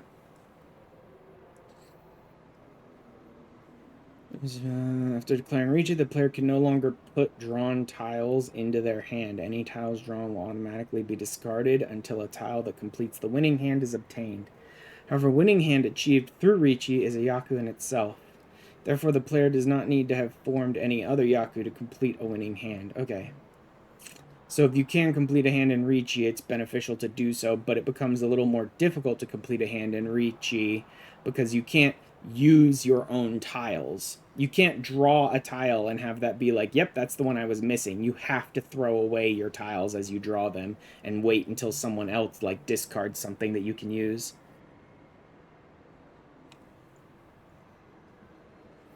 Player's hand automatically becomes a Yaku regardless of whether it contains any other Yaku. The other players know that the one declaring Richi is one tile away from a winning hand. The declaring player cannot replace any of the tiles in their hand. They must pay 1,000 points indicated with a point stick placed in the center of the table, which go to the winner of the hand. Okay, so it's higher risk, high reward. The honor tiles offer another method of forming a Yaku. A triplet of any of these 3 tiles forms a Yaku. Interesting. Wind tiles can be used to form a Yaku in a similar fashion, although certain conditions apply. Game of Dome Mahjong is divided into 8 hands. The first round, in which the role of dealer passes to each player once, is called East. A triplet of East wind tiles forms a Yaku in this round. The second round, South, allows a Yaku to be formed the triplet of South wind tiles. Each player is assigned a seat wind according to their seating position in relation to the dealer. Oh, in relation to the dealer, though. Okay. The seat wind for each player changes counterclockwise in this order: east, south, west, north. This layout differs. A triple of wind tiles with the current seat wind forms a Yaku. Okay, so there's just a bunch of different things that you can do to form a Yaku here. Pawn and Chi. From winning hand relying solely on drawn tiles. However, tiles discarded by other players can be claimed by using pawn and Chi. There you go. So you can use other player tiles, but not your own, that have been discarded. If you have a pair of matching tiles, when another player discards a tile that can be used to form a triplet, you may call pawn to claim the tile. Calling Chi allows you to claim a number tile discarded by another player. Okay, so it's just like, it's 2 words for basically the same thing, but depending on which suit the tile is from. If it's from one of the basic suits, you call pawn. If it's one of the, like, kanji ones, you call Chi. No, a number tile. Never mind. Matching tile of any kind when another player discards a tile. Oh, you would call pawn for almost anything, but if it has a number on it, you'd call chi. Oh, that's interesting. Player and complete a straight. Allows you to claim by another player and complete a straight. Oh, only a straight? It can only be called for the player whose turn comes before yours. And only for the player before you. Huh. Pawn and chi allow you to form a winning hand more quickly. There are some drawbacks. Revealing your hand. Using pawn or chi to form a triplet or straight will cause it to be revealed to the other players. Oh, so you actually have to show those tiles. In like actual Mahjong, you have to show the tiles that you've completed the straight of. In addition, you can no longer use those tiles for any other melds. I don't know that that would matter. You're kind of finishing a meld when you call that anyway. I mean, I know there are technically ways that like you'd use pawn or chi to finish a pair, but maybe later on you'd get the ability to add a third to that would make it a triple instead. I guess that's a niche situation where it's like, well, now I can't make a triple out of this, but like it seems like that's not a big deal because you're already kind of completing that meld. It's going to lead to missing opportunities, yeah, to form better hands as a result of having those tiles locked into a triplet or straight. Yep. It's not possible to declare Richi after using pawn or chi. There you go. No high risk, high reward thing. Due to being unable to form a Richi Yaku, you must find a way to form a different Yaku. There are also certain Yaku that can only be formed on the condition that you have not used pawn or chi. So these will also become unavailable. In some cases, pawn and chi will limit your ability to score points. Each hand, certain tiles are selected as Dora and will grant bonus Han simply for being included in a winning hand. Oh, that's nice. While Dora apply Han bonuses, they are not in themselves Yaku. So Yaku must be formed in order to take advantage of Dora. Yeah, so that's basically just increasing your rewards if you win using something that's in the Dora, but it doesn't form a Yaku on its own. Dora tile is randomly selected at the start of each hand and is displayed throughout. Akadora, each suit contains 5 tiles. One of these 4 is colored red and is known as the Akadora. Simply including an Akadora adds 1 bonus Han to a winning hand. There are 3 Akadora in total, 1 for each suit. Uradora. When calling a winning hand after declaring Richi, the Uradora is revealed. This is only shown after the winning hand has been called and is nothing more than a surprise bonus, although it provides added incentive to try declaring Richi. Yeah, so they're giving you more and more incentives to try and make you declare Richi because Richi is high risk, high reward, and it's sort of more entertaining if people are calling Richi. Dora indicators. 2 settings for the Dora indicator. Domain. The Dora indicator is the same as the tile that applies the Dora bonus, or traditional, the Dora indicator is the tile below that, which applies the Dora bonus. I'm going to go with Domain style there because that's another method of like calculation in my head that I don't want to keep track of, where the Dora that's shown isn't actually the one that's a Dora. You have to then read it and be like, okay, if that's the one shown, then which of the tiles is actually the Dora again? I don't remember.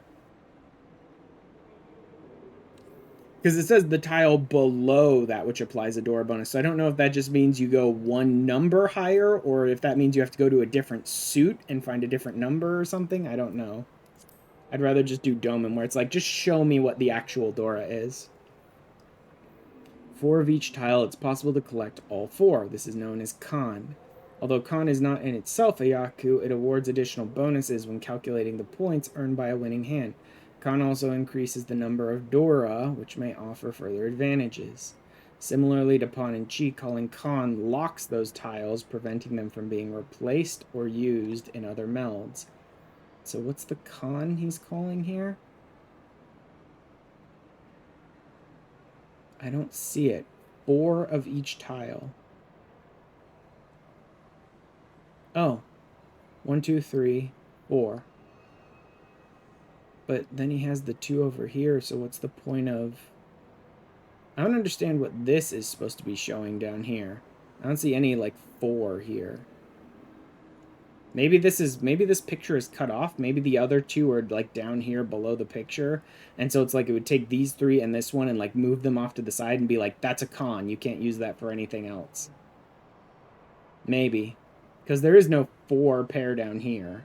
So calling con probably moved these 3 and this one off to the side, and I just can't see the other 2.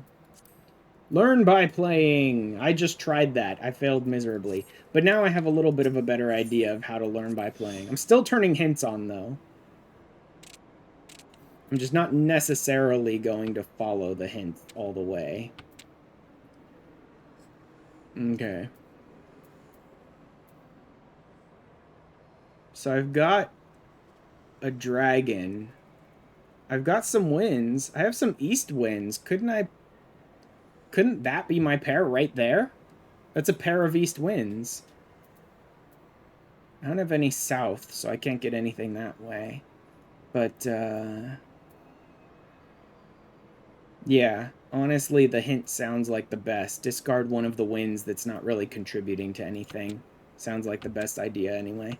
Like I said, it's going to be difficult for me not to at least see what the hints are and it to influence me in some way, but like I'm going to try and at least like read my deck and read the table before I follow whatever the hint is so that I can figure it out. She was stealing a tile, but she, I think, could only steal from the person. I wish you could bring up the... Is there not a way to bring up the menu here? Because that's crazy to me. Oh, the Dora is the blank tile. Oh, that's interesting. So I should be holding on to that, I guess. You really should be able to bring up the help menu here. I know they maybe don't want you to be messing around in the help menu when you're playing with other players because you're wasting their damn time. But, like, I wish I could go back into the help menu, look at Chi again, because I remember Chi and Pawn are like the same thing, but I can't remember if Chi is the one that lets me only pull from the Moogle's last one, which would be 4, which makes sense. Actually, yeah, that makes sense, because I would be stealing his 4, which would pair with this 5 and 6. So the game is telling me to pass, but I kind of want to Chi. The game's saying to pass. So it probably is the better idea, but I think I'm going to Chi, because that's what my instinct is telling me to do.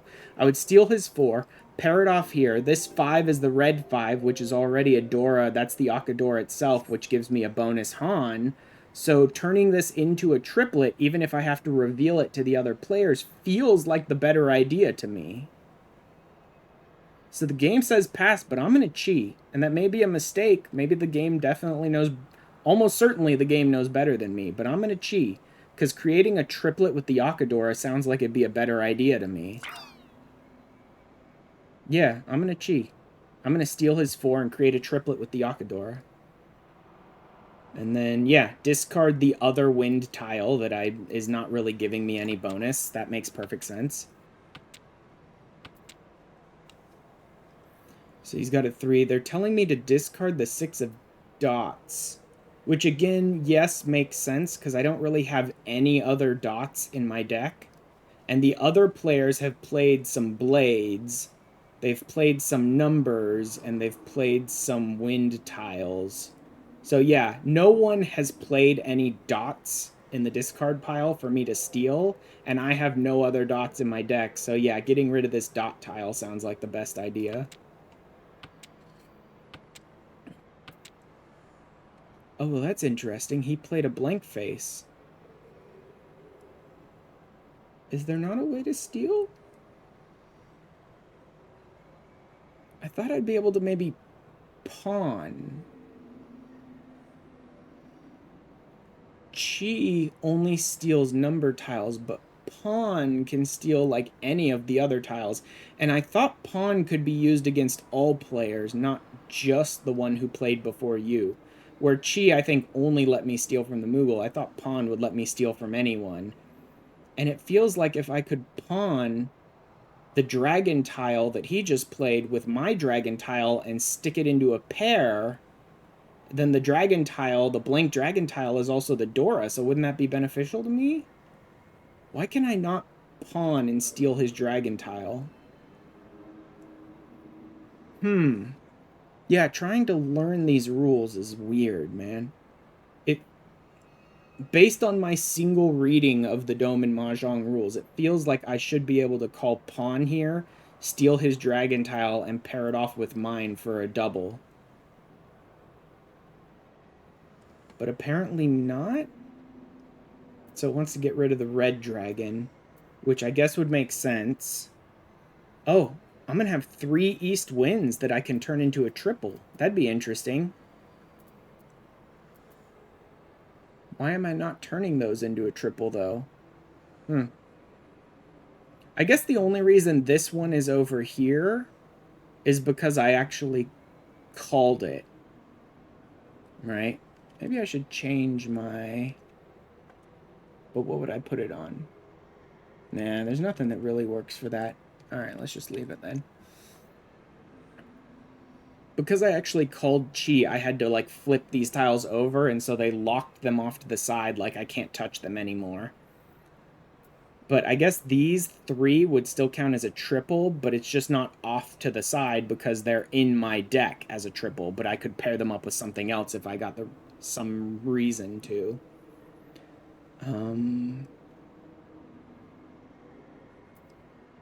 I still don't know why I can't steal his white dragon. But getting rid of the red dragon does sound like it's probably for the best here.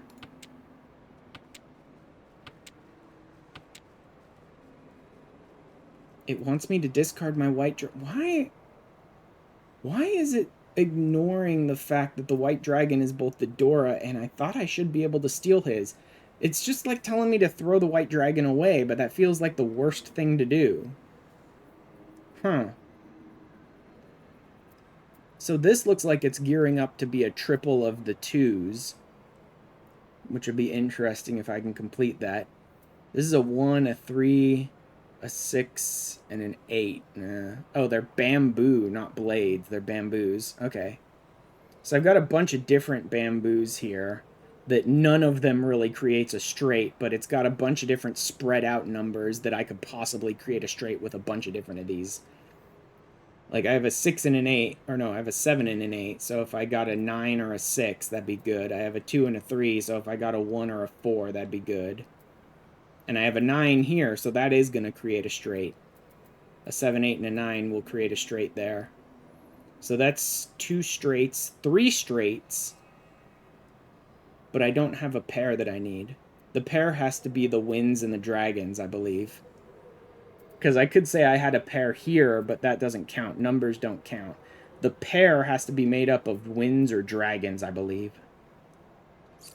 So I do actually have 3 triples already. But, oh yeah, I need 4 triples, not 3.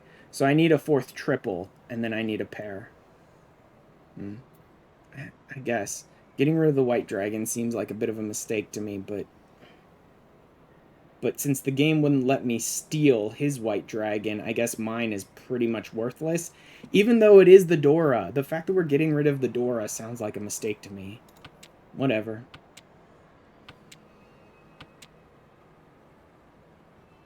Now it wants me to discard the North Wind. Yeah, the North Wind's not really doing anything for me. In the meantime, they're holding on to these bamboos, trying to see if maybe they can create a... I think they're trying to create a triple out of these, or a triple out of these as well. So yeah, the North Wind is the thing that's like giving me the least benefit here. Pawn. Okay, so that's not cheat. Okay, so you have to pawn at the moment that someone plays it. And it says pass. Why does it say pass? I don't understand that. This seems like it'd be a good idea to lock this triple down. So Chi only works against Moogle, but Pawn can work against the others, but I have to do it at the moment they play it, and for some reason I couldn't pawn his dragon card. Or his dragon tile. Again, the game says pass, but I think this is a smart idea to do this pawn, so I'm going to do it. See, I've locked down 2 triples now. And now they're saying I should discard the 3?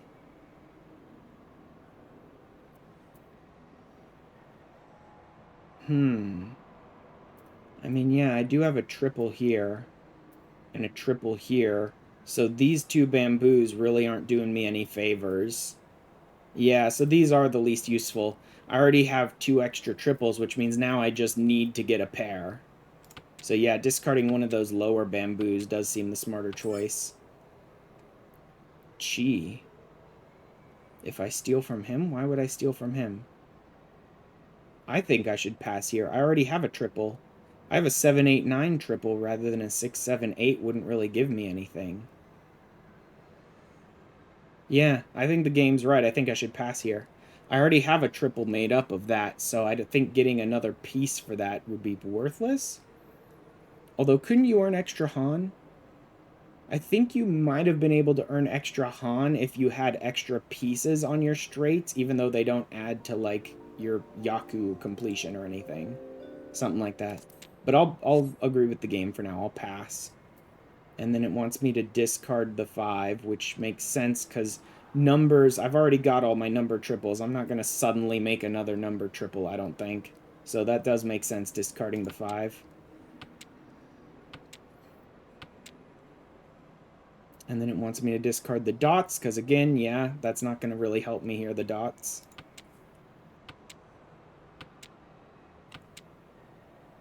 And again, discard the dots, because that ain't going to help me.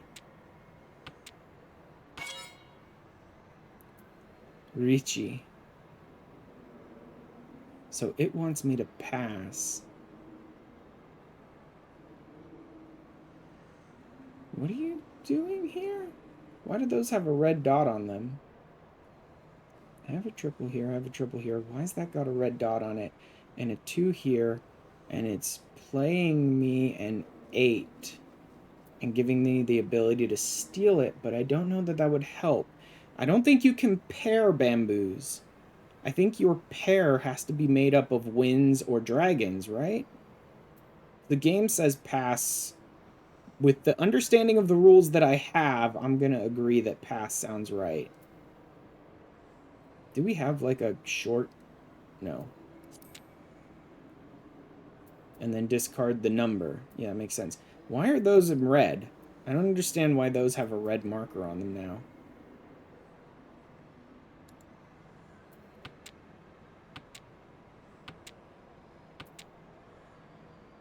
Oh, he declared Ricci. Oh, that's why. He's the one who declared Ricci when he placed that. And so I think the game is trying to tell me that either of these, like, might be the ones that help him win. So to be very careful not to discard these unless I absolutely have to. The game might be trying to tell me that those would help him win. Possibly. The fact that he declared Ricci, I'm not really sure exactly what the game's trying to tell me, but might be telling me that these are dangerous because they might help him win. Get rid of the number. It's not useful to me. Now it wants me to get rid of the green dragon, but it also looks like that might be... That's suddenly less dangerous. Oh, because he played a 3. Because he played a 3, the game's like, oh, he's probably not trying to form a Ricci. He's probably not trying to form a triple off of the low number. So this is still dangerous, but not as dangerous as it was before when we weren't really sure what he was trying to form. But this green dragon apparently could be dangerous. But the game says discard the green dragon. I'd almost want to discard this too, but... Because I could form a pair off of a dragon face, can I? So the dragon seems like it'd be more useful than this bamboo that's not being used in anything. I'll do what the game says now, but that feels like it was the wrong move.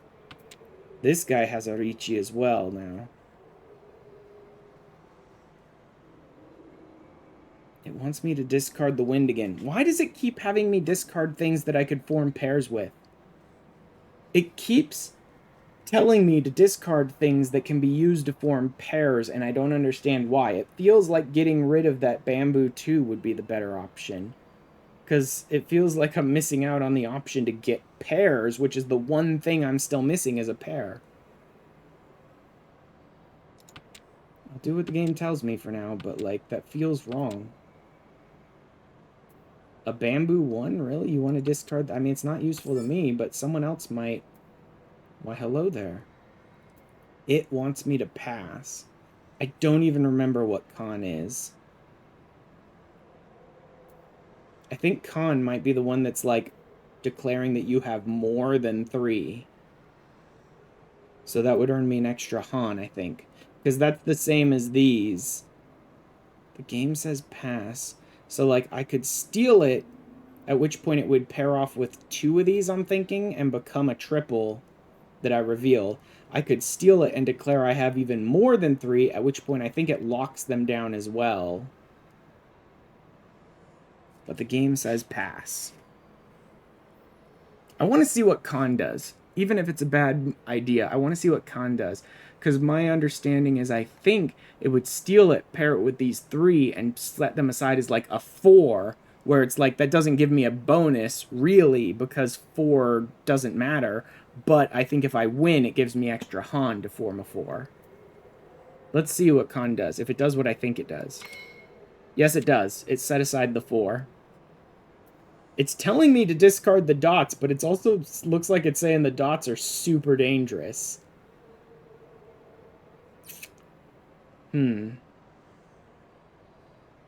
do what it says, I guess.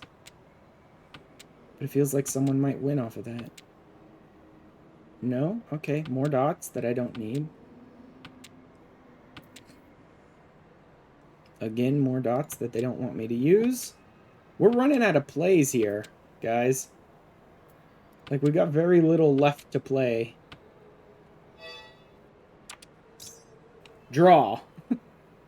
Any players unable to call a winning hand must pay points to those able to call a winning hand.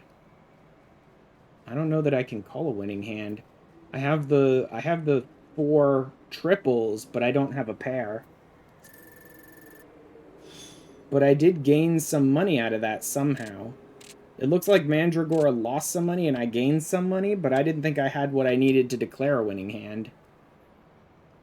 Let's see. You really want me to get rid of the bamboo? Because I have a 1 and a 2. I could create a straight here. I have plenty of faces, too. Or wins, though, too. That's great. I've basically already got pairs lined up. Why does it want me to get rid of the... It feels like getting rid of the dots would be better. Because I don't really have many dots to play with here. You know what? I said I'm going to do what I think, regardless of what the hints tell me. I'll use them as kind of a guide, but I'm not going to just follow the hints. I'm getting rid of the dots. It still wants me to get rid of the bamboo, but I think holding on to the bamboo is smarter because I could create a triple out of this. I think the white dragon might be the least useful thing I've got here. Because I'll have a triple of east winds, a double of north winds, so I don't really need a dragon tile. Oh, the Dora is the 4 dots. Maybe that's why they didn't want me to get rid of the 4 dots, is because it's the Dora this round. I didn't even notice that. That probably would have been smarter. I'm going to get rid of the white dragon. I still think I could form a triple out of the bamboos. I don't know why the game is telling me to get rid of them so much. Oh, pawn. He pawned and created a triple of white dragons. It's interesting that he didn't pawn off of me, though. That's interesting that he didn't pawn mine. Maybe he pulled a white dragon this round, which gave him a double, and so he pawned to steal that one and gave himself a triple. In this case, the 8 feels like it's the most useless thing, honestly. Or the red dragon. The red dragon feels pretty useless.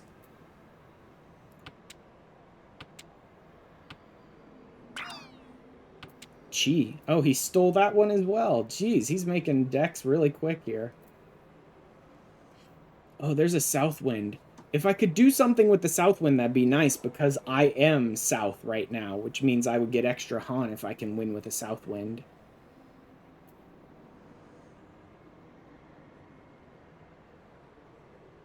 You declare then. Whatever. 2, 2, 4, 4, 8. If I could get 2 or 4, that'd be nice to triple either of these. Or a 3 can triple these. Or a 3 or a 2 here could triple the bamboos. In this case, I want to hold on to the south wind. It still says I should get rid of the bamboo 1, and at this point, I'm starting to agree with it. But this 8 feels useless. This 8 feels pointless to me. It doesn't feel like I can easily triple or even pair anything off of this 8 unless I pull another 8. And although I don't think you can pair number cards. Pawn. Oh, yeah, I can steal his 2 and create a triple out of it. If game says pass, I say do it. Now the bamboo 1 feels worthless to me because I've stolen his bamboos and created my triple off of them. The bamboo 1 feels pointless right now.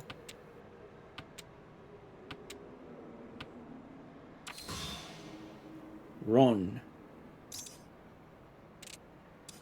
Oh, he called Ron. 3, 3, 3, 4, 5. 3, 3, 3. 3 concealed pawns. Tanya, win with only number tiles and no terminals. He has the Akadora. He has the Akadora? Where? What? Oh, that was the Mandragora who won. Okay, I was over here looking at these on the Moogle, but the Mandragora is the one who won. I see a 3. I see a pair, but wait, can you pair dots? I swore I thought you could only create a double, a pair out of winds and dragons, but maybe I'm wrong. 3, 3. Oh, 3, 4, 5. 4, 4, no, no, no. I don't see how he just won that. I don't. You need four triples and a pair, right? 1, 2, 3, or 3 triples, a pair. I don't see a 4th triple. I don't understand how he won that. I have no idea how he just won that round. I'm at a complete loss. I don't understand. I have no idea how he just won that round. It completely, lost me. I'm sitting here looking at his deck, and I'm like, I don't see how that completes the round. That makes no sense. Let's see. 2, 3. If I get a 4, I could create a triple there. Or if I get another 7, I could create a triple there. I've got a south wind, but I'm east, but whatever. 3, 3, 5, 2, 3. So I could create a triple here with a 4 or a 3 of dots. I could create a couple different triples here, actually. Some numbers, but they're kind of all over the place. The 3 and the 6 are close enough that... No, actually, I couldn't create a triple off of them, but the 9 is pretty far out. Oh, but it looks like he's going to maybe try and create a triple off of the 6s. All right, get rid of the 9. Yeah, that makes sense. Now it wants me to get rid of the wind, which I don't have any other winds, so I guess that does kind of make sense. That 8 could be useful. If I get a 7, I could triple off of that. So getting rid of the wind is probably for the best. Yeah, it seems like it probably is. Now it wants me to discard another wind. It's a west wind, so I don't care that much. Yeah, again, that's probably for the best.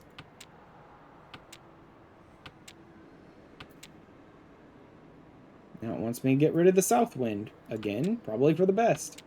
So I can start making some triples here. A 5. That's interesting. That's very interesting. At this point, it's telling me to get rid of the dragon, which again is for the best. Because I've got things that I can really create triples out of pretty much all of these suits. But I don't really have any other dragons or winds really to make use of here. So that's right. Getting rid of this white dragon is probably the right thing to do here.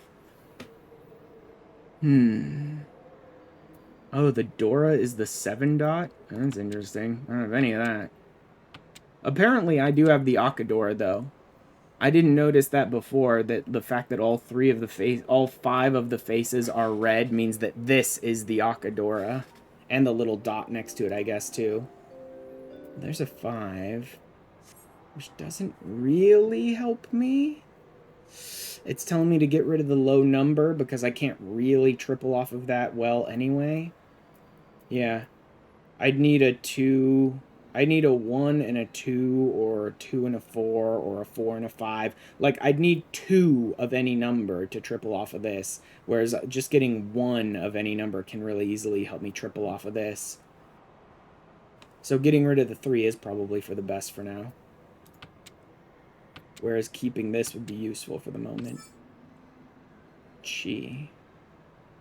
Okay, so... yeah, I want to pass this. I think tripling off of the 5s would be better, rather than doing a 3-4-5. Plus, if I call Chi, I have to reveal that hand. I think passing for now is the better play. Get rid of the 7? The 6? Why get rid of the 6? Oh, because I can triple off of 6, 7, 8, so get rid of one of the 6s. Okay, yeah. I can triple off that 6, 7, 8. Now it wants me to get rid of the 5, because I can't super easily triple off of that anyway. If I got a 6 of blades, but I have a 7, or bamboo, but I have an 8 of bamboo, so this could really go either way here. Like, if I got a 6, I could triple this. If I... crap! I didn't mean to actually click on that. Oh, god damn it. I just threw away one of my freaking pairs that could have tripled. I'm an idiot. I did not actually mean to click. I was just, like, looking at stuff, and I accidentally clicked it. Discard the 2. Oh, I got the triple 5s now. There, I have my triple 5s now. So he's declared Ricci.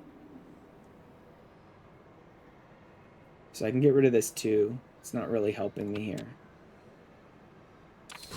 So I've got a triple here. Sumo.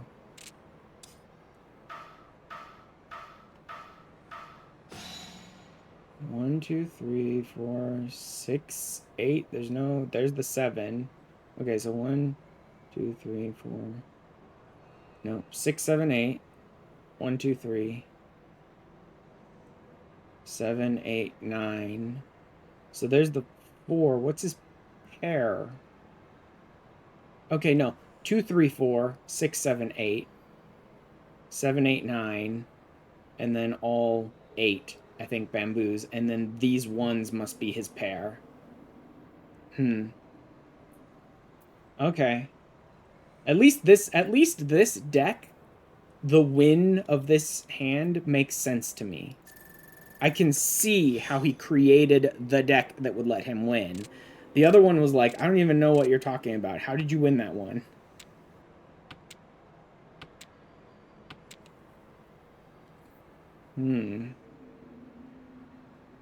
It wants me to discard the West Wind. Because I've already got an East Wind pair. I've already got a Green Dragon pair as well. That's interesting. Okay, yeah, the West Wind doesn't seem to be helping me here.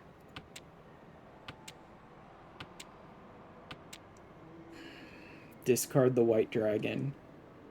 I mean, yeah. It's not pairing off of anything. I also grabbed the Akadora, which is nice, but it can't really pair off of the 8. Yeah, I can't reach 8, so whatever I do with it.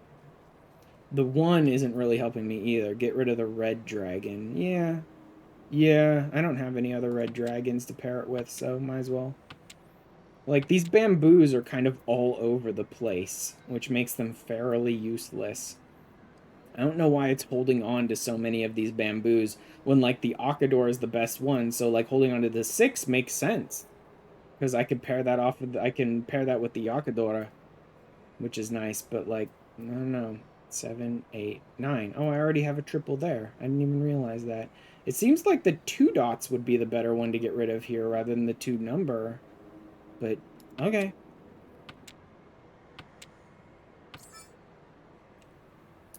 Pawn. I could steal his. Turns that into a triple. I've already got a double here, so I'm going to do it this time. I'm going to steal his and turn that into a triple. I've got a double here that I can make use of.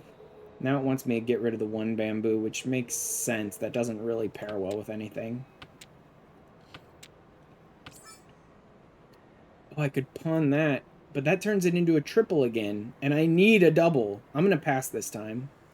That would turn these into a triple, which is great. I get another triple. Wonderful, but I need a double, and I have a double, so I'd rather hold on to that double right now. You have to have a double in your winning hand. Oh, there's another 5. Oh, that's good.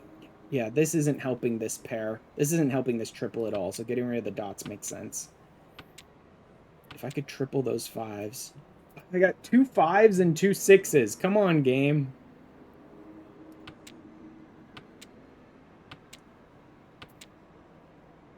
A 5 dot. Yeah, this 8 isn't really helping us anymore. Yeah, so it makes sense to get rid of it.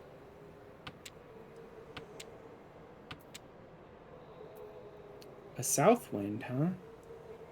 Yeah, that doesn't really help anything. So the fact that it's telling me to get rid of that makes sense. 7, 8, 9. This 5 isn't really doing anything.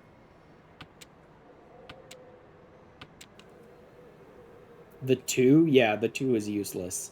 Like, the fact that it gave me the hint, get rid of the 2, it's like, yeah, I could have told you that. The 9, again, worthless to me. So getting rid of that just makes sense. Chi. Okay, so he stole that. 2, 2, 3, 4. Okay. It wants me to discard a 6 now? Why? That could create a 5, 6, 7, but I've also got a 7, 8, 9, so... Why do you want me to discard the 6? I mean, it is better that I pair off of the Akadora for the extra Han, but... Okay, I'll get rid of one of the 6s. Actually, the game's right. Even if I do a straight, getting rid of one of the 6s makes sense, because I'll either get a 5, 5, 5, or I'll end up with a 5, 6, 7, but I have 2 6s. I don't need 2 6s to make a 5, 6, 7. So that actually does kind of make sense, unless the next thing I pull is a 6.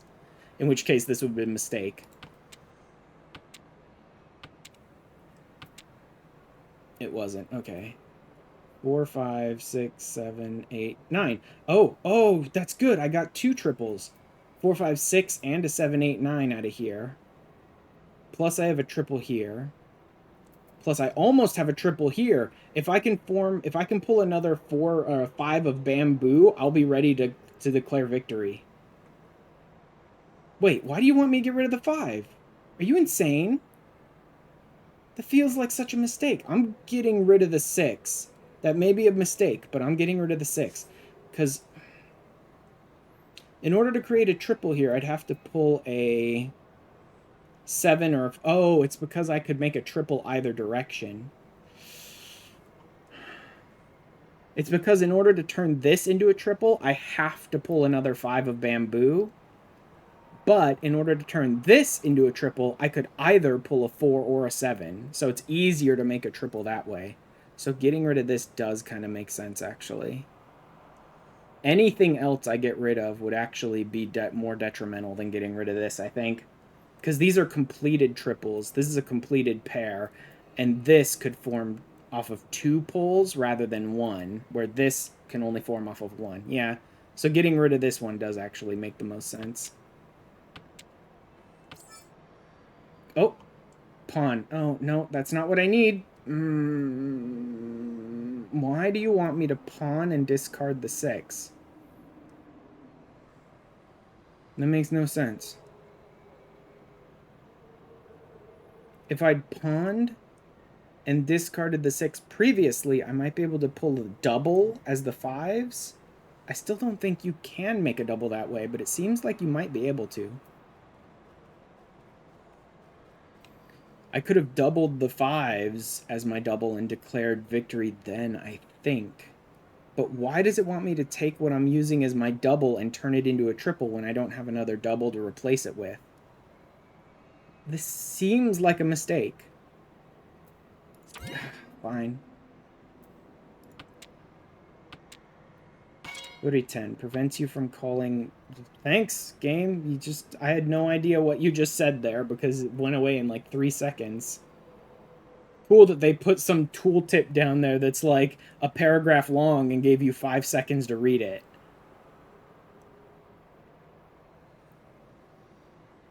I mean, yeah, the wind isn't doing anything for me here. But, like, now it seems like it's harder to create the pair that I need. From calling Ron because a tile in your discard pile could have been used to complete the whatever. So he won. Cool, he won. Because, like, the game told me to get rid of a tile, and then the next round told me to triple off a bunch of tiles and get rid of the other tile that would have been useful if I hadn't discarded it previously. Like, I lost because the game told me to discard the tile that I needed the round before I needed it. Good job. I don't even know how he... There's his pair. There's a triple, triple, triple, triple. Okay, yeah, I do see how he won. Oh, God. There's too many hands. Maybe you can only play short hands where you only do 4 rounds if you're only playing against other players. Maybe you have to do all 8 if you're playing against NPCs. I've already got a 5, 6, 7. That 2 is not very useful. I've got a 2, 3. I've got a 5, 6. I've got a 4, a 5, and 8. It's not very useful. I've got a south wind, a red dragon. I've got a 6. Okay, so 4, 5, 6. There's my triple there. 5, 6, 7. There's a triple there. A couple different options for triples around here. Hey, newbie. Yeah, red dragon isn't really doing anything for me right now. Discard the 2. That's okay. The 2 isn't really part of any triples or pairs or anything anyway, so that's a good idea. I've got my double on the south wind here. I DM you and you ignore me. You DM'd me? When did you DM me? I don't think I got a DM from you.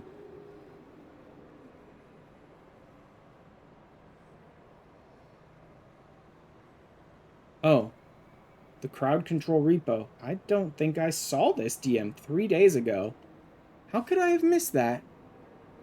I don't know how I missed that. What is June 7th? June 7th is a Saturday. That should be fine. 6 or 7 CST. CST, I think, is 2 hours. You don't like me. Yeah. I think CST is 2 hours ahead of Pacific, isn't it? Or is it 1 hour? I think it's 2 hours ahead of Pacific. So that would be more like 4 or 5 my time. That would work. Saturday around 4 or 5 p.m. Yeah, that should work. That should work for me, newbie. I have no idea how I missed your DM, though. Like, I don't even remember seeing a DM pop up. Wait, Ricci? Hold a tick. I was talking to newbie and somehow I got Ricci. 5, 6, 7, that's a triple. 2, 3, 4, that's a triple. 4, 5, 6, that's a triple. There's my double. So all I need is a 5. Okay, so all I need is a 4 of dots or a 7 of dots, and I can declare victory. See, I could luck. See, I could luck. I mean, you might be. Yeah, I can declare Ricci right now because all I need is either a 4 or a 7 of dots, and I can win. So I can declare Ricci right now. Get rid of that bamboo that's worthless to me. Ron. Oh my god! I declared Ricci and Spriggan immediately played the 4 of dots that I needed. Fucking Ron, I win. I declared Ricci and Spriggan immediately discarded the tile I needed. Wow, that was like pure luck. I win! The Dora was a 2? Okay, I didn't have that. The Uradora. Pinfu, 1 Han. Win with a hand that consists of... We have to test if the duck mod and other stuff mods work. Yeah. A hand that consists of straights and a pair that does not use Yaku tiles and can be completed with 2 or more types of tiles. Okay. Ricci, win after calling Ricci. Ipatsu, win on the turn after calling... Okay, Ipatsu is winning within a single turn of calling Ricci. That's impressive. Alright. Plus 300 because I called Ricci, I think. 30 Fu, 3 Han. What was the Yaku? Okay, yeah, no, the Yaku was the winning hand. Okay. There we go. I win one. I don't know, I'm doing... Spriggan is really just taking the entire table right now, but... We'll see. Discard the dragon tile. 4, 3, 4, 5. Or I got 2 4s. I got 2 6s, so I have a 4, 5, 6. I have a lot of dots that could turn into a lot of things here. I got some 1s and some 7s. I don't really have anything to compare, so getting rid of that 3 might be a good idea, but I could do a 1, 2, 3 maybe. The bamboo's not really doing anything for me, and I guess the dragon's not really doing anything for me. This bamboo feels like it's doing nothing. I guess I can get rid of the dragon, but I might pull another white dragon. That'd be nice, but okay, let's get rid of it. Let's get rid of it. Game says get rid of it. If I can't think of anything better, get rid of it. Yeah, the next thing the game says to get rid of is the bamboo. That makes perfect sense. So I have a 7 and an 8 now, so if I pull a 6 or a 9, that'd be good. A 1 bamboo is utterly worthless. I just got rid of the other bamboo I had. Oh, this guy tripled out his dragons. Okay. He must have pawned, or cheated. He probably cheated.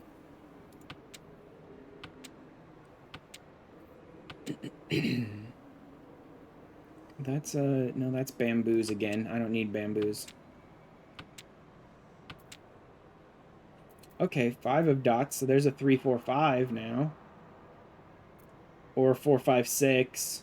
Or maybe a 5, 5, 5 if I get... I'm getting a lot of dots here is what I'm saying. Like, I'm getting a lot of different dots here that can make a bunch of different or triples. He pawned my 3? Oh yeah, he pawned my 3. Okay. The 5s... Really? You want to get rid of the 5? I guess comparatively, this 1 of dots isn't really doing anything for me. This is an Akadora. You really want to get rid of an Akadora? That seems crazy to me. In comparison to this useless 1 over here? I guess if I pulled a 2, that 1 could be useful, but like, this 5 seems like it'd be useful. I could do a 5, 6, 7 if I pull a 6. Oh god, I kind of want to hold on to the Akadora. I'm going to get rid of the dot, even though the game says not to. Pawn? Oh, the 4s. Oh god, but I can't use those 4s in anything else if I do this. Yeah, no. I have too many open options with those 4s, so I'm not going to pawn. If I pawn, I have to lock them in, and I don't want to do that right now. Those 4s are giving me a lot of triple opportunities with like a 3, 4, 5, a 4, 5, 6. I have a bunch of triple opportunities with those 4s. I don't want to lock them all away, otherwise a lot of these other dots become useless. So leaving it as is for now is a better idea. Ooh, a 5. Ooh, a 5. Lock those 5s up as a triple. That could be interesting. But again, that reduces a bunch of triple opportunities that I have. I don't think I should steal that 5. Yeah, I don't think I should steal that 5. That reduces a lot of the different triple opportunities that are open to me right now.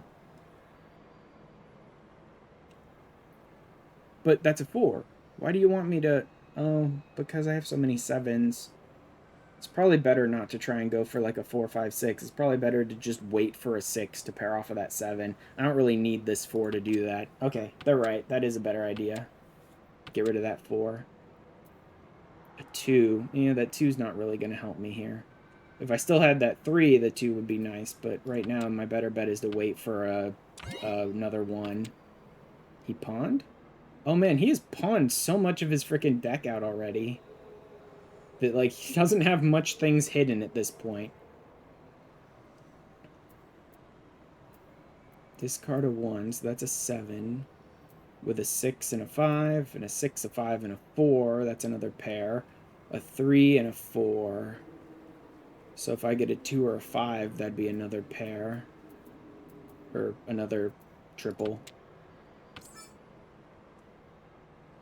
Pawn his 4. I think pawning his 4 would triple out my 4s, which again would not be... The problem is I can't tell it what to pawn it with, I don't think. If I pawn his 4, I think it's going to steal my other 4s and use them as the triple, which I don't want it to do. If I could tell it to steal like a 3, 4, and a 5, that would be good, because that'd be fine. But like if I hit pawn, I think it's just going to triple out my 4s, and that's going to leave me with a bunch of gaps that I can't really fill. So yeah, I'll pass for now. He's getting close to being done, though. Discard the 1s. Oh, that's another 6.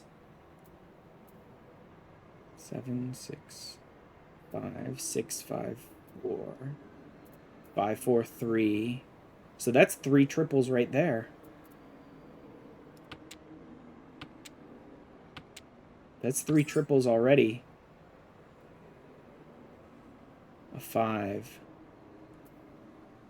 I can't tell what it's gonna do. I still can't tell what it's gonna do. Also, I don't need it, do I? A 7, a 6, and a 5. A 6, a 5, and a 4. No, because I have too many 6s. I have more 6s than I really need here. 3, 4, 5. 4, 5, 6. 6, 7. No, 5, 6, 7. 4, 5, 6.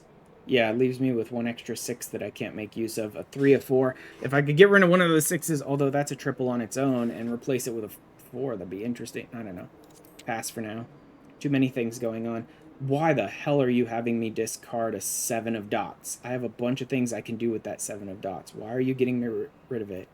Get rid of the bamboo. I know it's more risky to get rid of the bamboo because someone else might be able to steal that to win, but like, get rid of the dots? That's insane to me. No. Someone may win off my bamboo, but I don't want to get rid of the dots. Get rid of the bamboo. Get rid of the bamboo. North wind I really don't need. He's right, get rid of the north wind. Ricci. And then discard 7? Why? 6?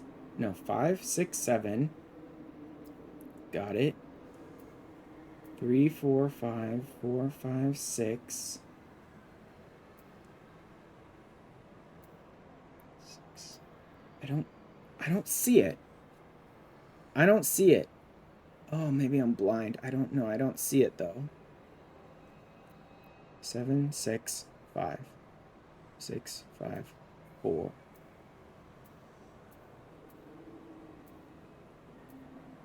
5, 6, 7. 7, 8, 9. But where's my 2? I don't see my pair anywhere. Alright, let's declare Ricci, though. And it still wants me to get rid of the 7 for some reason. I guess that's fine. I have enough 6s to make use of without using the 7 at all.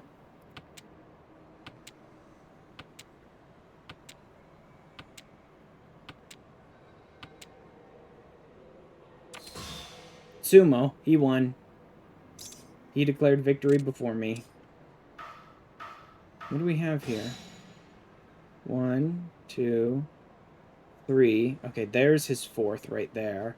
Oh, and he won with the Doras. God damn it. He won with 3 Doras. That bastard just, like, swept the entire board.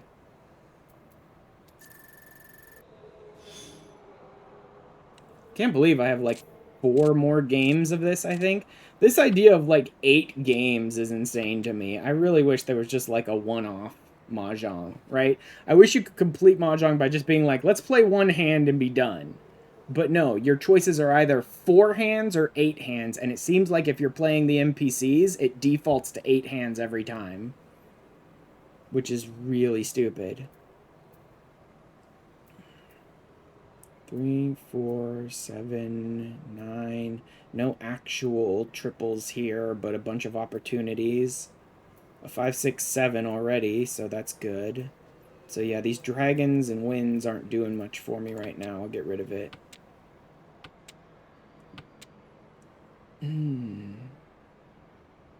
Oh yeah, I can't use that 9. I was gonna say, why can't I chi that 9? It's because I don't have an 8. I can't actually use that 9 to, like, steal. There's my pair right there. They had me discard it because they're stupid. The game didn't know what was coming next, so it had me discard the one thing that could actually be useful. I hate when that happens. Gee. Interesting. It wants me to pass. Yeah, you know what? Forming a triple with the Akador is more interesting to me than forming a triple with a random 5. So, since there's no way to triple them together, I'm going to pass for now. Ooh, a 4, 5, 6.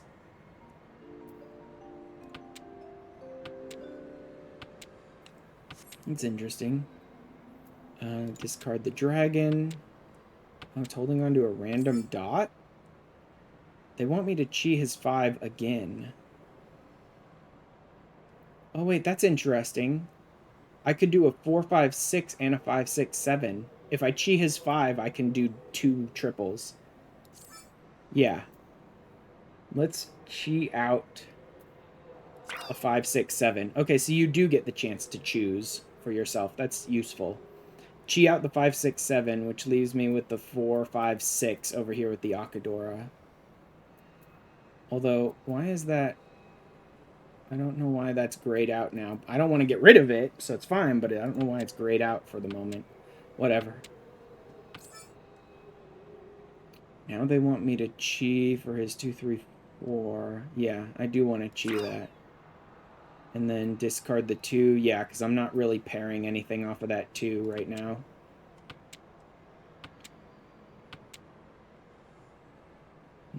Discard the dots, which are not really giving me anything. That makes sense. Oh, I could chi that into a 3, 4, 5.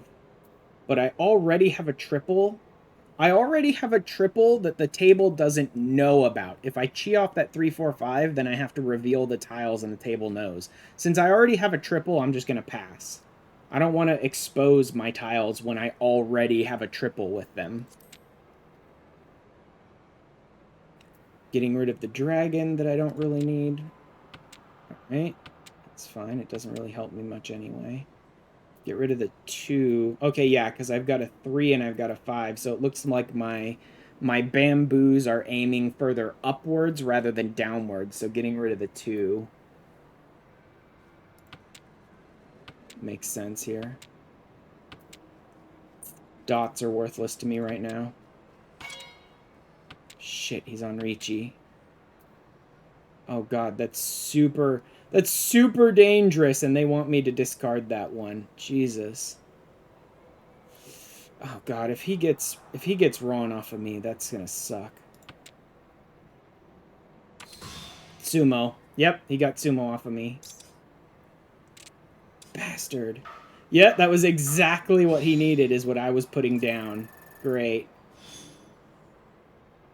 I know I'm sort of like half following the instructions and half sort of playing on my own, but it seems like I'm getting the wrong choice every single time, no matter whether I'm following the hints or doing it myself. 2, 3, 4, so that's already done.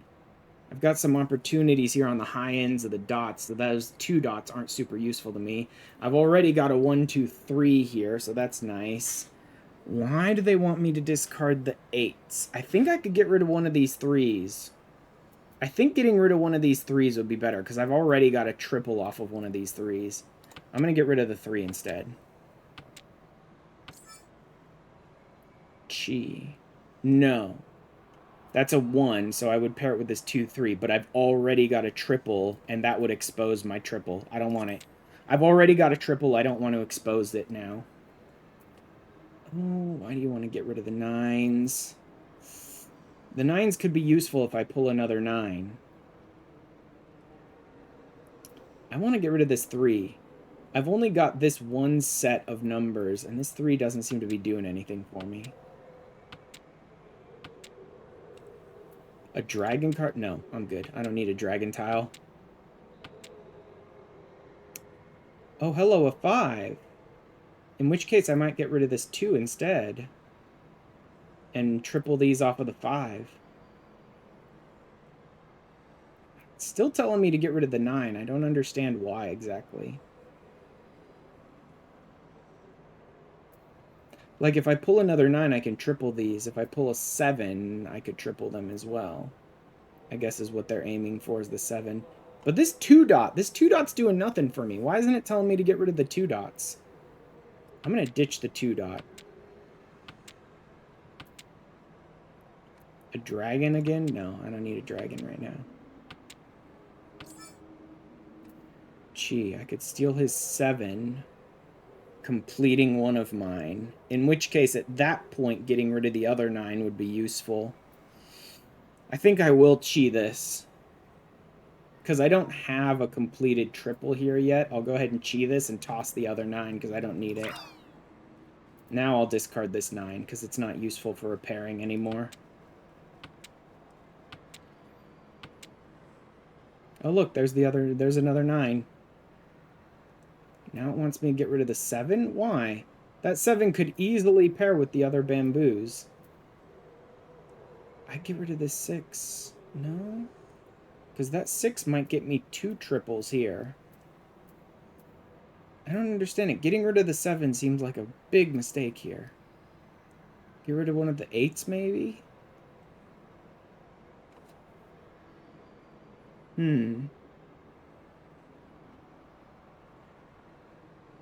Oh, shit. The Dora is the 9. Why did it keep telling me to get rid of the 9 if the Dora is the... Oh, God damn it, game. I feel like getting rid of an 8 is better than getting rid of a 7 right now.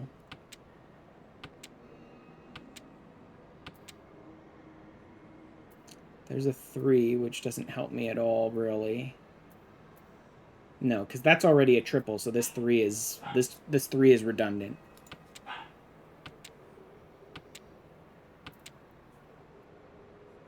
Yeah, the 7 dots is not going to help me at all. I've already tripled off, like, all my dots.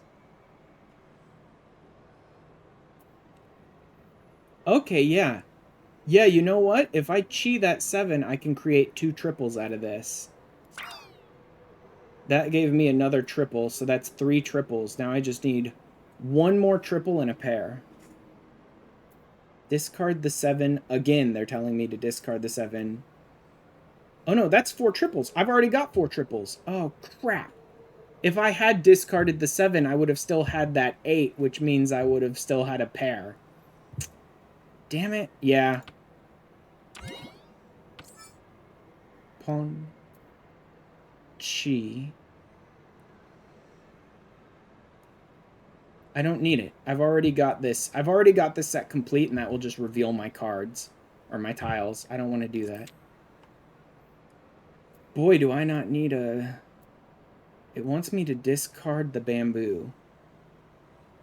And save the dragon? Why save the dragon? Okay.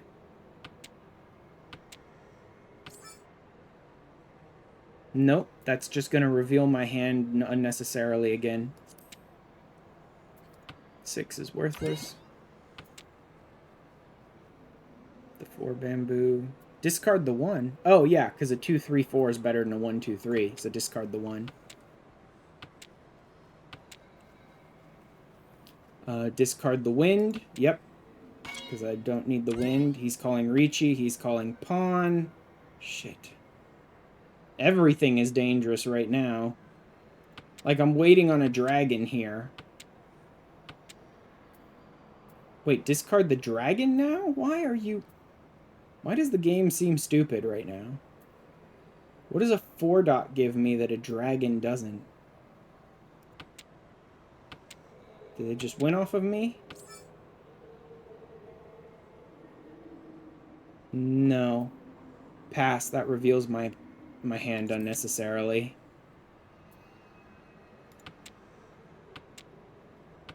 feels pointless. Interesting. Discard the 8 now? I don't understand how the game is making these choices, really. Sumo, he won. Like, the game wasted multiple tiles that would have helped me win because it wasted them, like, one round before we actually found out they would help me win. Like, multiple times. I'm talking, like, 3 or 4 times throughout that match. The game had me throw a tile away, and the next round it gave me a tile that would have totally won if I hadn't thrown that one away. Like, it is terrible how bad my luck was on that one. Just straight up, the game kept giving me a winning tile after I'd thrown away the one it would pair off of. 1, 2, 3. What the hell? Let's chi. And then discard the dragon. And then... pawn. Why not? Steal your stupid cards again. Your tiles again. Get rid of the 9. A 6, an 8, a 2, a 1. Okay, yeah, I see why they're telling me to get rid of the 9 here. West Wind's not really helping me, but we'll see. Yeah, get rid of that 4. That's worthless. Like, numbers are kind of pointless to me. I've already paired off all of my numbers, and I don't have anything else to really build off of here. A south wind and a west wind. Okay, that's not going to help. A north and a west wind. Shouldn't I get rid of the west? I don't understand why it's telling me to get rid of the north. That makes no sense. I am north. Oh, it wants me to use west because west is the door. Oh, damn it. West is the Dora, but my direction is north. So these are kind of both valuable at this point. But it's telling me to stick with the Dora rather than my personal direction. I've already really, really lost this game, though. Like, Spriggan is so far ahead, it doesn't matter. No matter if I could win every single hand from this point on, I'm still going to lose. Oh, cool. A north wind. If only you hadn't told me to discard the north wind. That'd be great. Wouldn't it? And now it wants me to get rid of the west wind as well. But there's my 6, 7, 8. What the hell is wrong with... Oh, get rid of the 7. Oh, yeah, because I have too many bamboo 7s. Yeah, that's fine.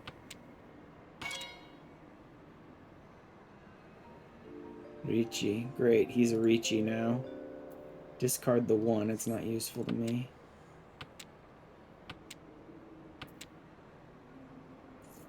Get rid of the extra 6. Unfortunately, that's risky. Don't let him Suma or pawn off of me. Oh, this is super risky. Okay, great.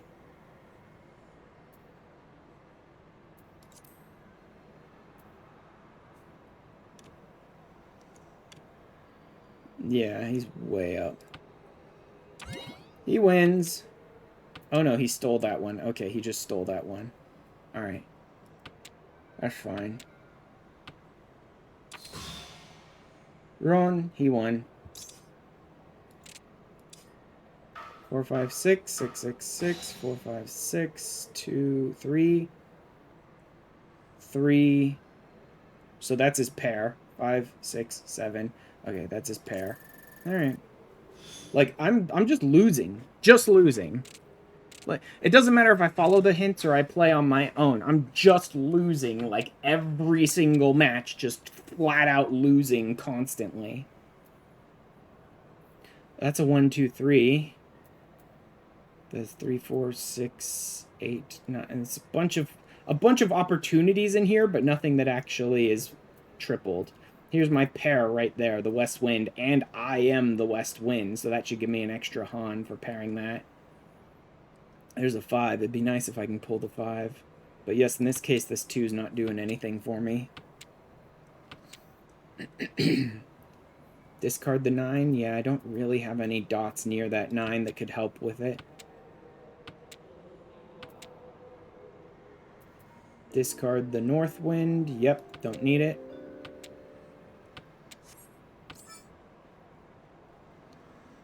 Oh, that's a Dora as well. Yeah, if I steal that, I get the Dora and I make a pair. Or a triple. Let's make a high triple. And then discard the 6. And then discard the 9. 5, 3, 2, 1. Yeah. This dot ain't gonna help me anytime soon. Although I did have another 9 in there, which would have been nice with, but he pawned him. And then a south wind, which isn't doing much for me.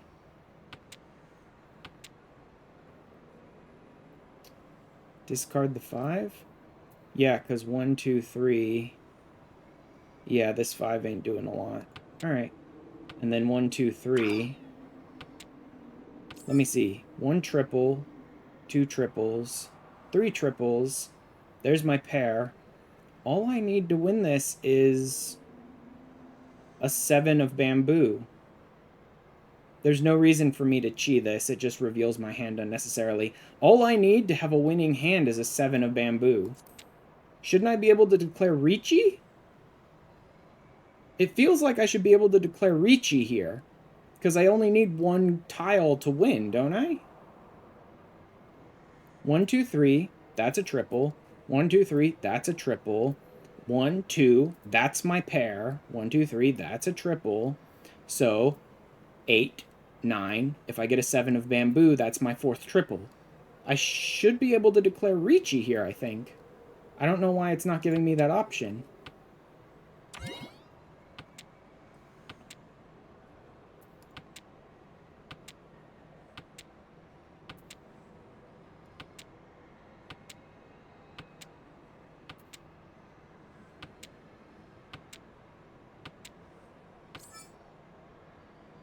Nope, that just reveals my hand unnecessarily.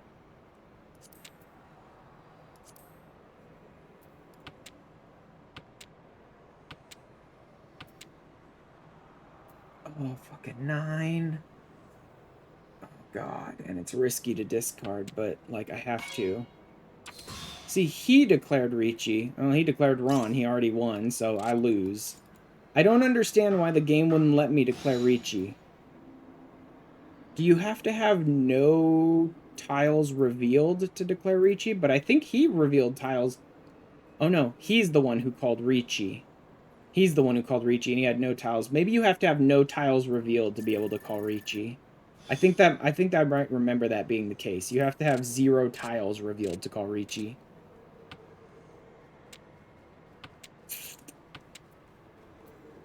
Three, 6, 9. They're all over the place. I've got, like, nothing really going on here that's useful. That's all over the place, man. My deck is just all over the place.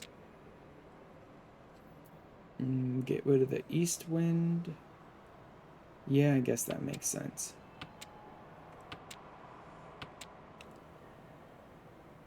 Get rid of the north wind. Sure, why not? Get rid of the south wind. Why not? I am the west wind, so if I'm going to keep any wind cards, that's the one to keep, really. But it wants me to discard the wind again. 6, 7, 8. So that's already a triple there. I'd rather get rid of this bamboo, honestly.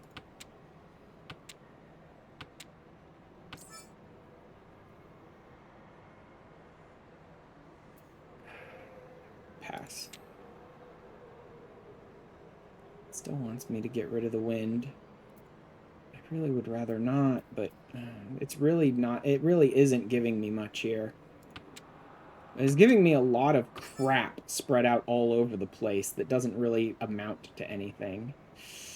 I could steal that and complete this, but I've got a lot of tiles around those 6s that I could pair them with. So stealing that and completing the 6s just removes a lot of opportunities from me. Chi. Then he plays an 8. That one, on the other hand, I could see myself stealing. But I'll pass for now. Oh, look, a west wind game. If only you hadn't had me throw away the last one. I cannot tell you the number of times the game has me throw something away only to the very next round have the exact thing I need to pair with it show up. Like, it's insane how often that happens. Yeah, my dots are mostly around the middle to high level, so this one isn't really going to help. A 5, 6, 7. Yeah, which makes this 3 much less useful. There's one triple. Someone's already declared a Ricci, though.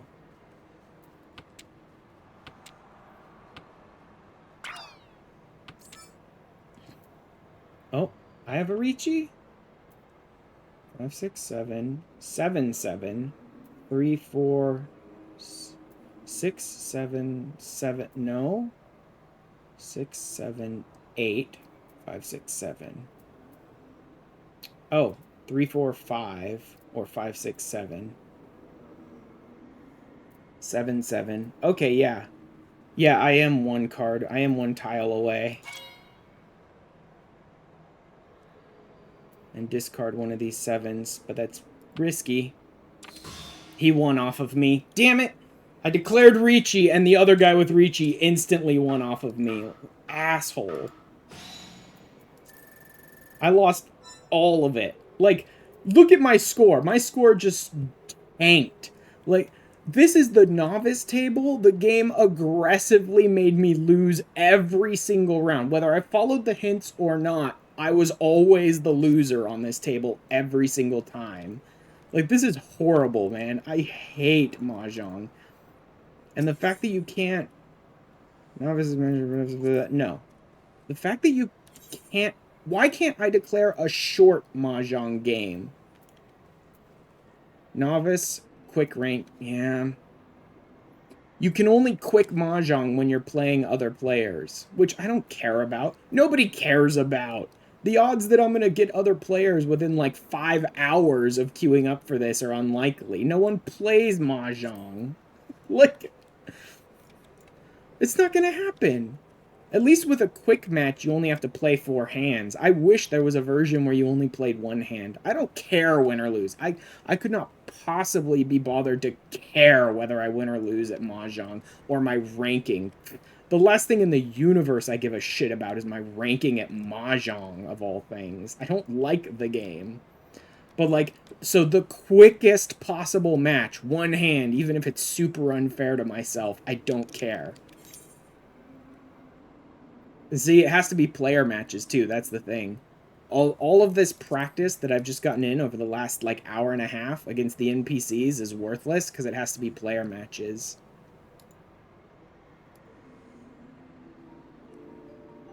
I need to set that up over there.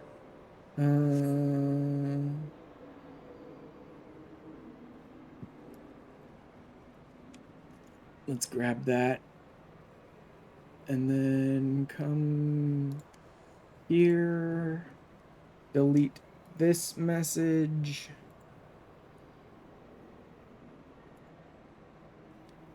There we go.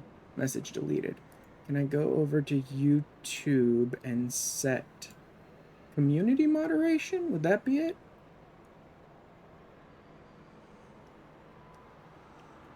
Settings. Automated filters. Hidden users. Specific channels. Blocked words. There we go. Save. There we go. Just start blocking words. Especially because that copy pasta bullshit is like very specific in the way it's phrased. If I just start blocking words, that should work. Anyway. Yeah, I couldn't possibly care any less about my ranking in Mahjong. So the quickest match possible of like 1 hand would be nice. But the smallest match I can possibly sort out for Mahjong is 4 hands, which is a quick ranked match. And I'm going to lose. Oh, I swear to God, I am going to lose every single hand because anyone who bothers queuing up for ranked Mahjong is by default a better Mahjong player than me. Like, I guarantee you that.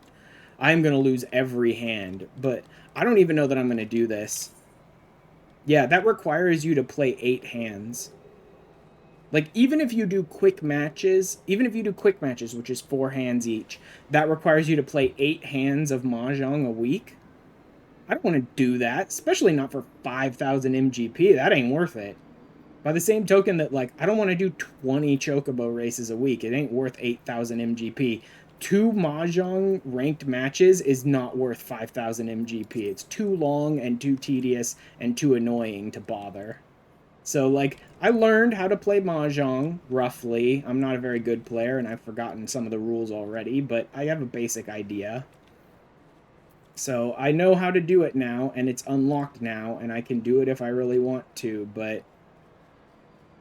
Who does his Mahjong in Heavensward? Okay. But I don't think I'm going to bother. I don't think I'll bother, ever, to do that challenge log.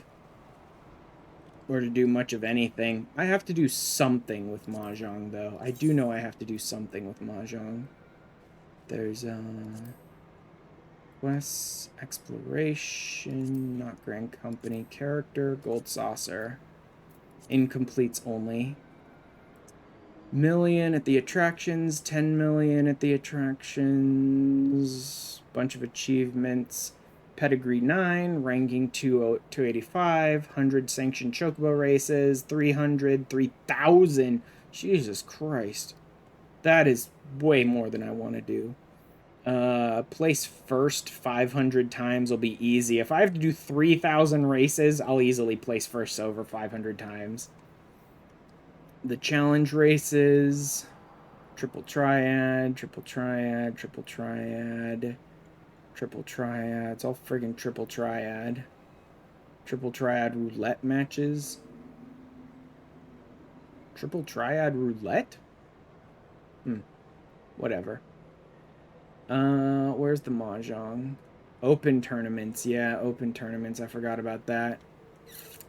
Oh, God. That sucks. Gates, different gates, all kinds of different gates. For Minion, yep, I'll get there eventually.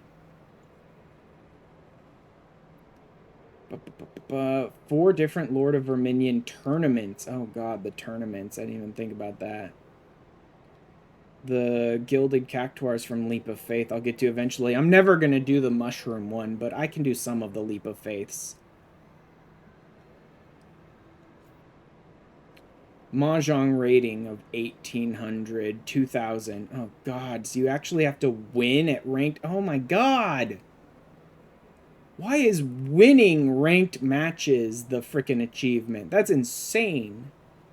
Literally telling you, yeah, you want to do this achievement, you have to somehow be victorious against other players at a thing you never touch, and they're, like, default, definitely better players than you at that.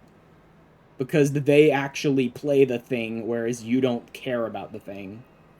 Like, a rating of 2,000 in Mahjong, I don't even know how hard that is to do, and I already hate that achievement.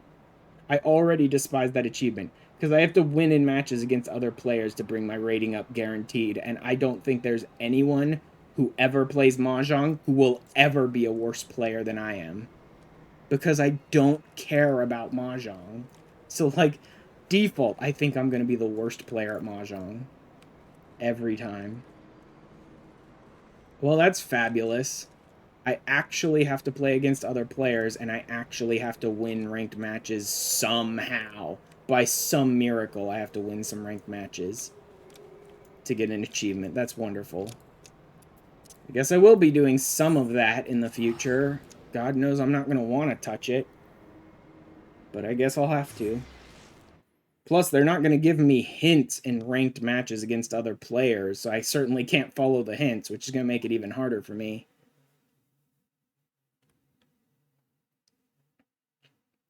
Even with a pretty basic understanding of how the Mahjong thing works, I'm still, like, not very good at it. And without hints to back me up, I'm going to be even worse at it.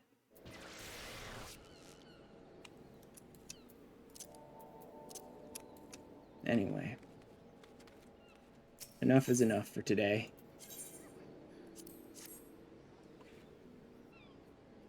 Oh my god. Come on, just load, Laminsa.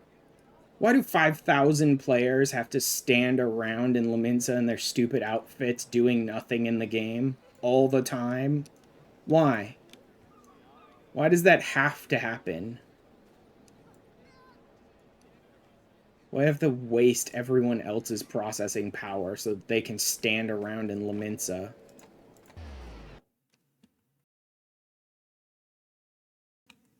Always takes me like 10 minutes just to load into Laminsa because of these idiots.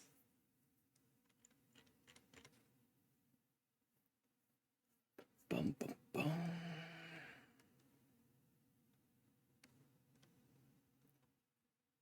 Yeah, no. Let's take this hat off, shall we? That's such a stupid portrait that I laugh at every time I see.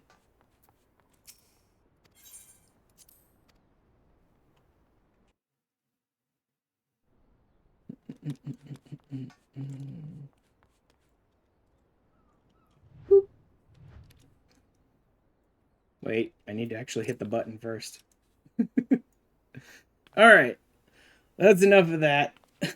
Stupid Mahjong, all that nonsense, and the stupid achievements for Mahjong 2 are gonna give me an aneurysm guaranteed. But that is enough for today. Oh, I will almost certainly be hopping back into the MSQ next week. So we will continue on from there.